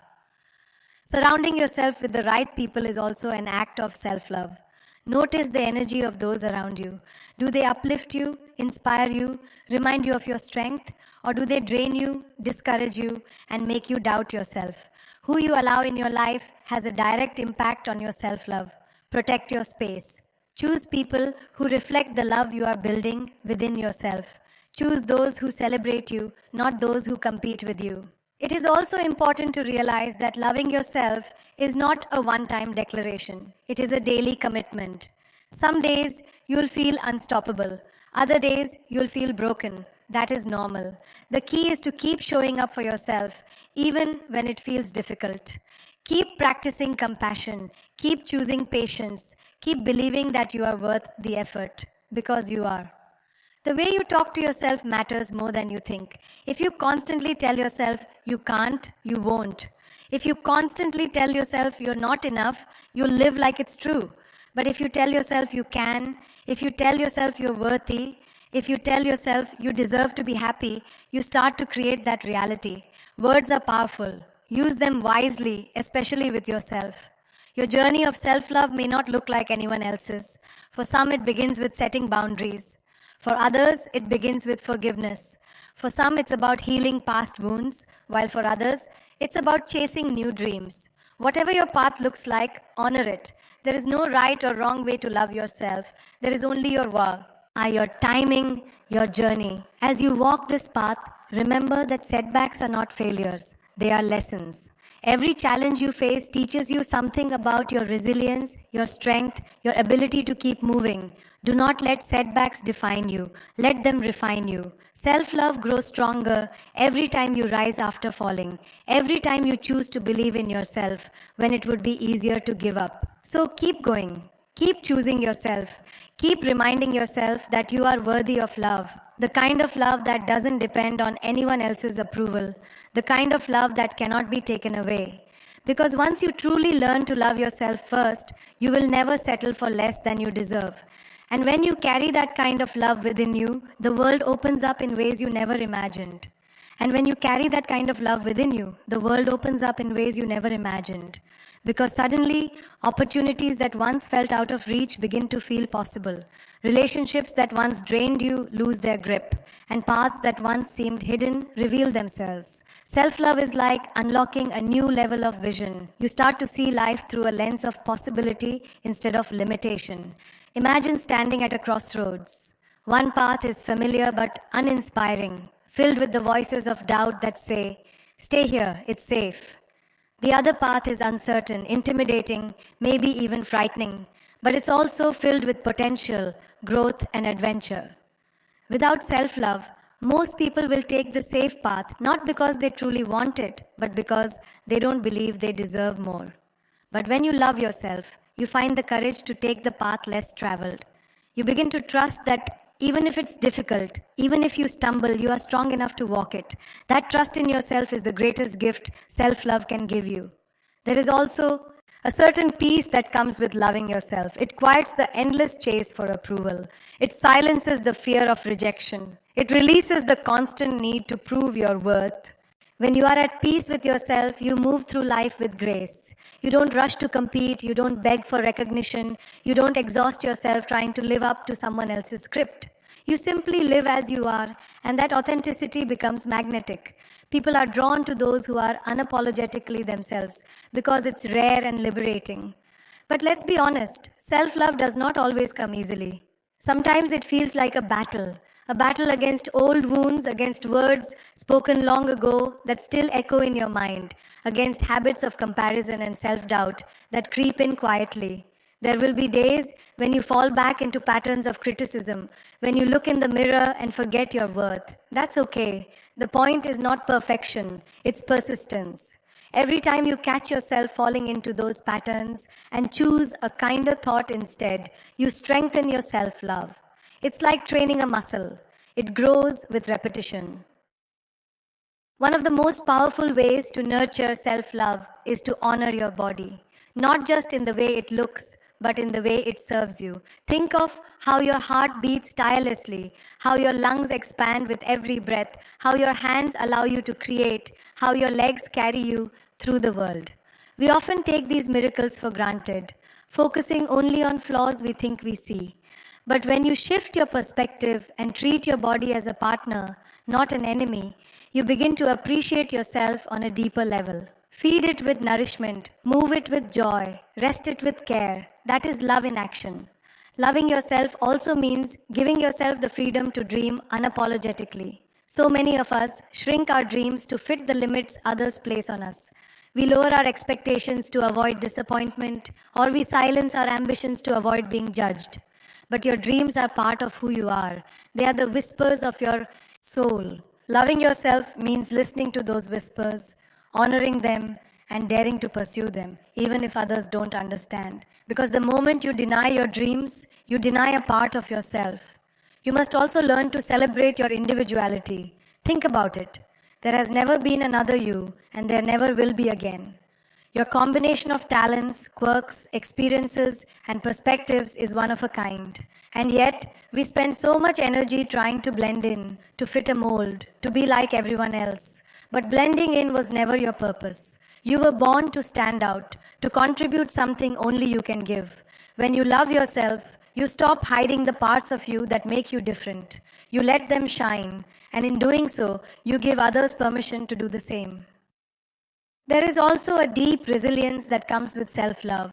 When you love yourself, failure doesn't destroy you. It teaches you.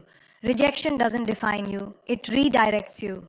Criticism doesn't silence you. It sharpens you. Life will always have obstacles, but self-love gives you the strength to rise again and again, no matter how many times you fall. It reminds you that setbacks are not the end of the story, but simply a chapter in the journey.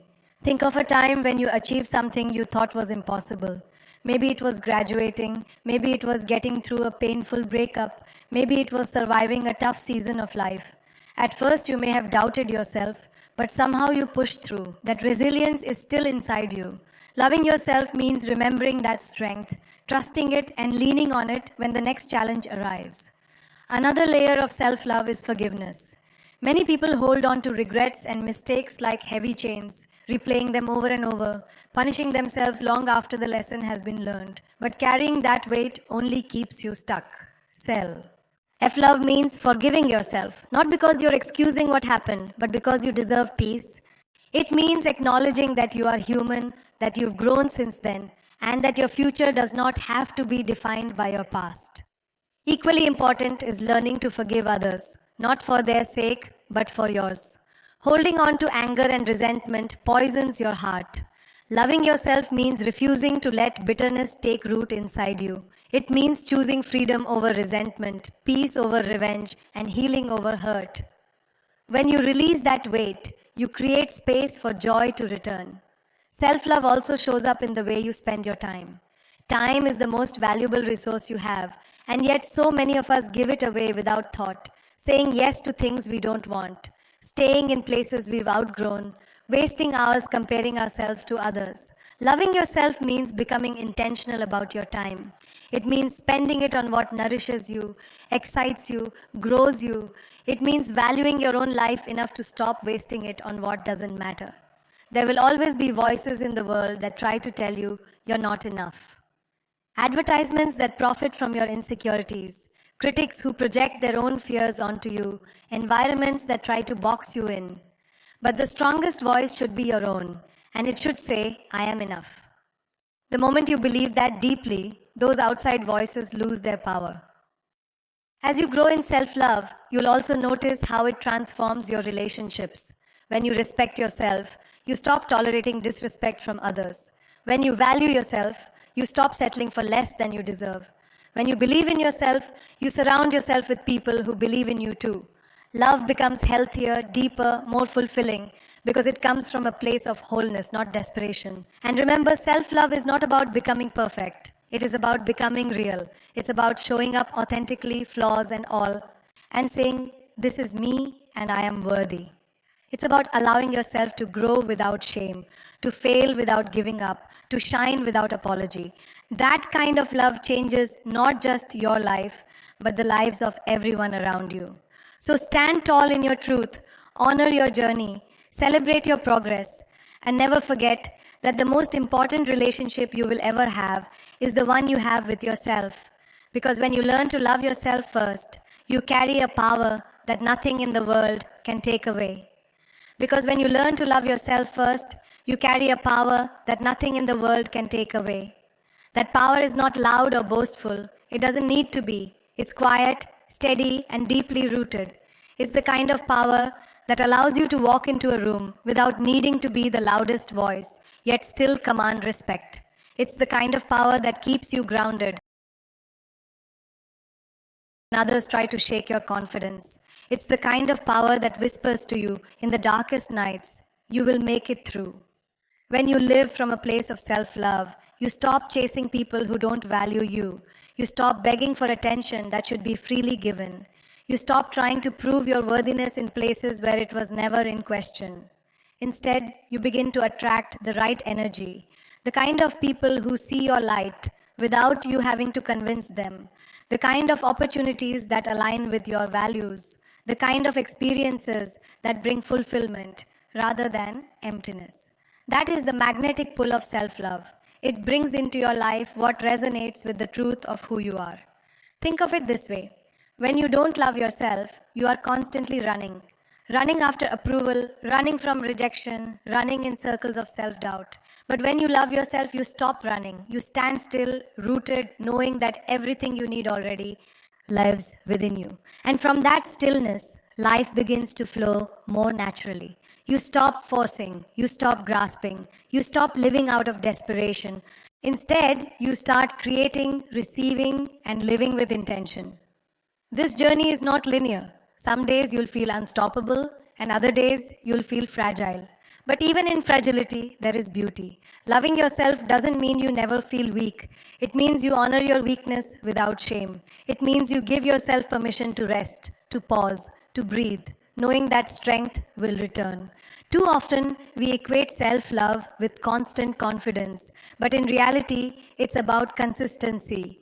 It's about showing up for yourself even when you don't feel like it, reminding yourself that you are worthy even when your mind tries to convince you otherwise. Another essential part of loving yourself is learning to trust your intuition. Deep down, you always know what's right for you. But when you don't value yourself, you ignore that inner voice and defer to the opinions of others. You seek answers outside when the truth is inside. Self-love sharpens your ability to listen to that voice and honor it. It's the gentle nudge that says, "This isn't right for me," or "This is the path I should take." The more you trust it, the stronger it becomes. And the more you act on it, the more aligned your life becomes. There is also freedom in self-love, the freedom to express yourself fully. How many times have you silenced your opinions out of fear of judgment? How many times have you dimmed your personality to fit into a space? How many times have you hidden parts of yourself because you were afraid they wouldn't be accepted? Loving yourself means breaking those chains. It means realizing that your voice matters, your presence matters, and your uniqueness is your strength. The world doesn't need another imitation. It needs the authenticity that only you can bring. Think about how much time we waste waiting for the perfect moment, the perfect opportunity, the perfect version of ourselves. But perfection is an illusion. If you wait until you feel flawless to live fully, you will never begin. Loving yourself means giving yourself permission to start where you are with what you have right now. It means trusting that you are enough in this very moment, even as you continue to grow. Life doesn't reward waiting, it rewards action. And action fueled by self-love creates momentum that can change everything. There is also courage in loving yourself. Courage to walk away from people who don't treat you well. Courage to take risks that scare you. Courage to stand alone if necessary. Courage to say, "This is who I am, and that is enough." It is not always easy, but it is always worth it. Because every time you choose yourself, you strengthen your foundation. Every time you put your well-being first, you reinforce your worth. And every time you honor your truth, you grow into the person you were meant to be. But let's not overlook the gentleness of self-love. It's not always about bold declarations or grand gestures. Sometimes it's as simple as giving yourself time to rest, speaking kindly to yourself in the mirror, or allowing yourself to enjoy a moment without guilt. It's taking a walk when you feel overwhelmed, journaling when your thoughts are heavy, or laughing at something silly just because it feels good. These small acts accumulate, weaving together a lifestyle of compassion. They remind you daily that you deserve care, not only from others, but from yourself. And the beauty of self-love is that it grows with practice. The more you choose it, the stronger it becomes. The more you affirm it, the more natural it feels. At first, it may feel uncomfortable, especially if you're used to criticism or self-neglect. But just like any new habit, consistency transforms it into second nature. One day you wake up and realize you no longer need to fight so hard for your worth, you live in it. That realization is liberating. It's also important to remember that self-love is not static. It evolves as you evolve. Who you were 5 years ago is not who you are today, and who you are today is not who you will be tomorrow. Loving yourself means allowing that evolution to happen without resistance. It's giving yourself space to grow, to change your mind, to pursue new passions, to let go of what no longer fits. It's embracing the unfolding journey of becoming instead of clinging to an outdated version of yourself. When you love yourself, you also begin to redefine success. Instead of measuring it by the standards of society, money, status, recognition, you start to measure it by alignment. Do you feel fulfilled? Do you feel at peace? Do you feel proud of how you're living? Those become your benchmarks. And in living by them, you find a deeper sense of satisfaction. Success is no longer about comparison. It's about authenticity. And authenticity is the natural outcome of self-love. There will be moments when you'll need to remind yourself of this over and over. Because the world has a way of distracting you, of pulling you back into cycles of comparison and doubt. But every time you return to yourself, every time you choose love over fear, you reclaim your power. It is a practice. And like any practice, it requires patience. But the more you stay committed, the more unshakable you become. Loving yourself doesn't mean you never face pain. It means you know how to hold yourself through it. It doesn't mean you never feel fear. It means you don't let fear control you. It doesn't mean you never make mistakes. It means you don't let mistakes define you. It's not about perfection, it's about resilience. And resilience comes from knowing that no matter what happens, you will not abandon yourself. So remind yourself often, you are worthy of the love you seek. You are deserving of the life you dream of. You are capable of more than you know. And the key to unlocking all of it begins with how you treat yourself. Because at the end of the day, everything you want to build in this world, success, relationships, fulfillment, rests on the foundation of self-love. Without it, nothing feels enough. With it, everything becomes possible. मेरी जिंदड़ी मेरी जिंदड़ी मेरी जिंदड़ी मेरी जिंदड़ी गुण गावे हर प्रभु केरे राम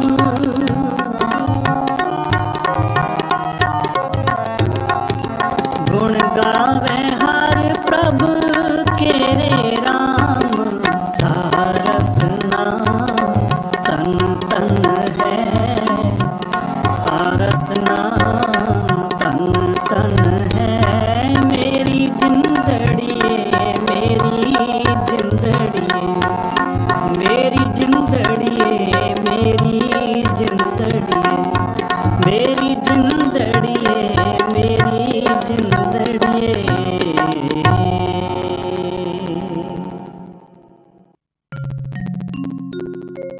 जो मांगे ठाकुर अपने ते जो मांगे ठाकुर अपने ते सोई सोई देवे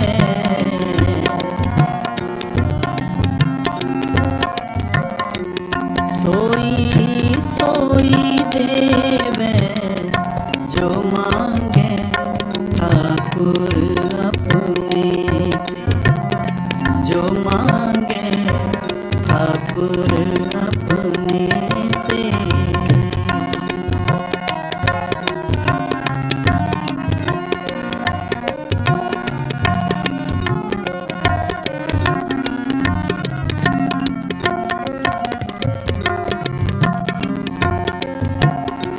चतुर दिशा तीनों बाले अपना सिर ऊपर कर तारियो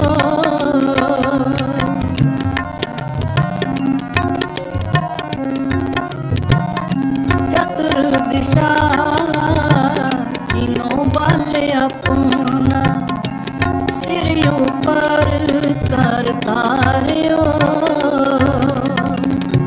कृपा कटाक अवलोकन कीनो दास का दुख बिदारियो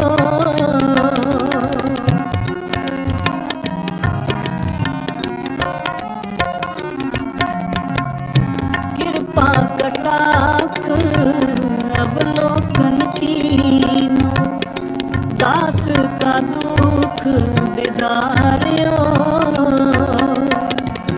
दास का दुख बिदारियो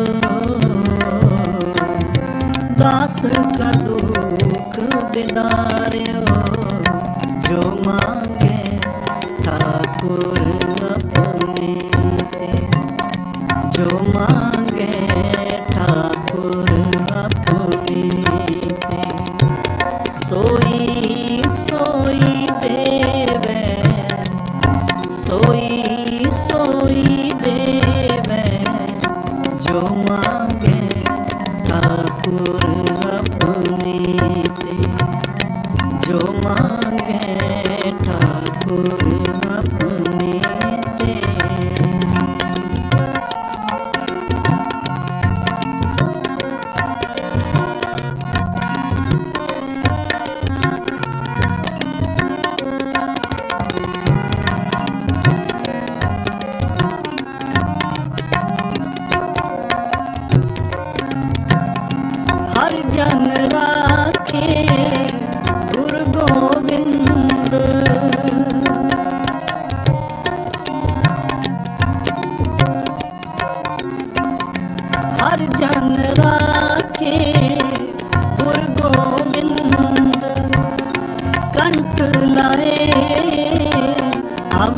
सब मेटे दयाल पुरख बख्शंद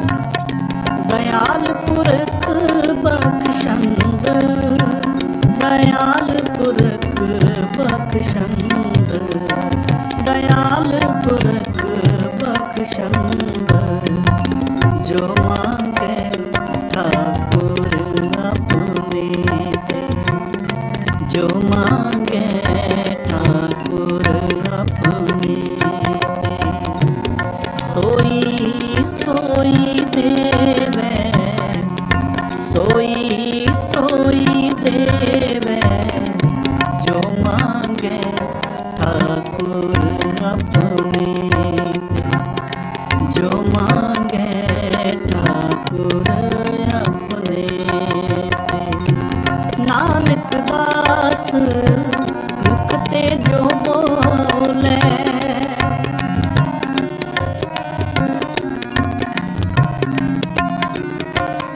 नानक दास मुखते जो बोले इहाँ उहाँ सच होवे इहाँ उहाँ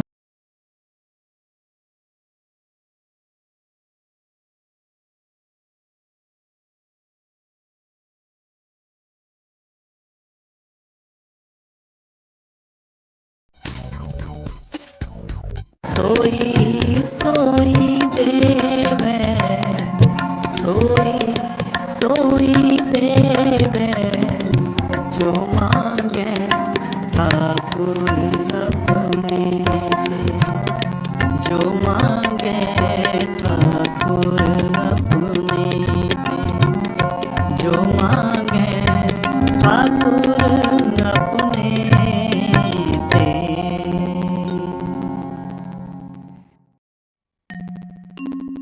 अब तब जब कब तू ही तू ही तू ही तू ही अब तब जब कब तू ही तू ही तू ही तू ही अब तब जब कब तू ही तू ही तू ही तू ही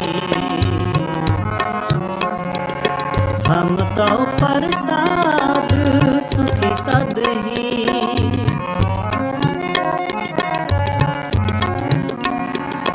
हम तो प्रसाद सुखी सद ही अब तब जब कब तू ही तू ही तू ही तू ही अब तब जब तू ही तू ही तू ही तू ही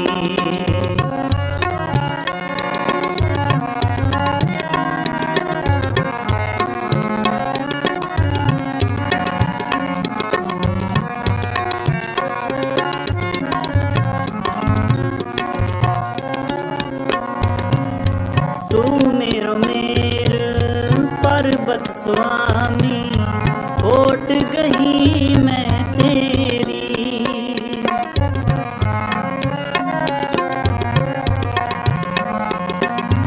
तू मेरो मेर पर्वत स्वामी ओट गही मैं तेरी ना तुम डोलो ना हम गिरते रख ली हर मेरी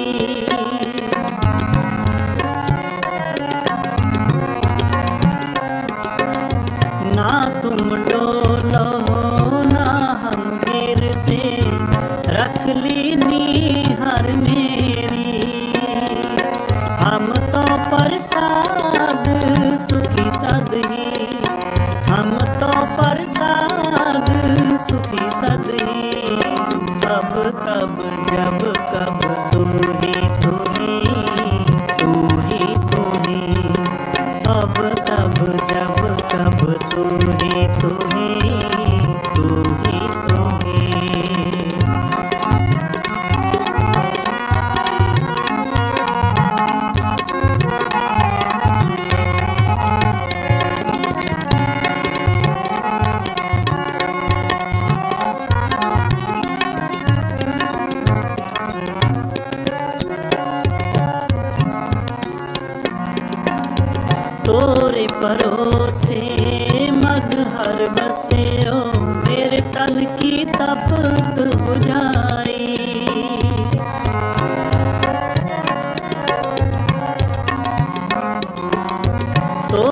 परोसे मग हर बसियो मेरे तन की तपत बुझाई पहले दर्शन मग हर पायो फुन काशी बसे आई फुन काशी बसे आई हम तो प्रसाद सुखी सदही हम तो प्रसाद सुखी सदही अब तब जब कब तू ही तू ही तू ही तू ही कब तब जब कब तू ही तू ही तू ही तू ही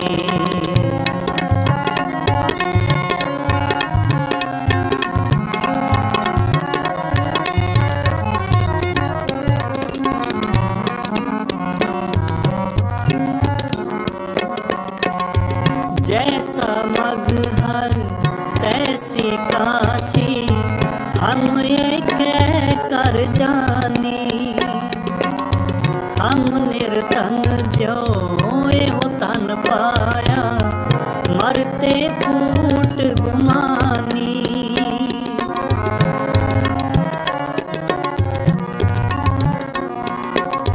मरते फूट गुमानी हम तो प्रसाद सुखी सदरी हम तो प्रसाद सुखी सदरी तब तब जब कब तू ही तू ही तू ही तू ही तब तब जब कब तू ही तू ही तू ही तू ही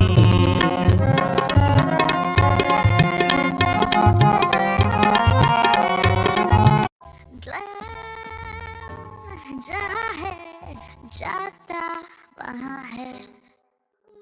Glamour comes home, presenting breathtaking glam tubes from Havells, designed to give you the best of glamour and brightness. Havells Glam Tubes. Glamour is made cool. Experience the all-new Glam Tubes with new designs and stunning features. Glam Tubes. Glamour is made cool.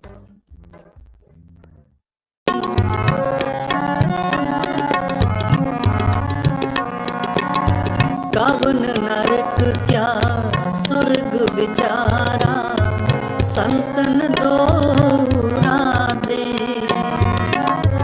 हम काहों की कान न कढ़ते अपने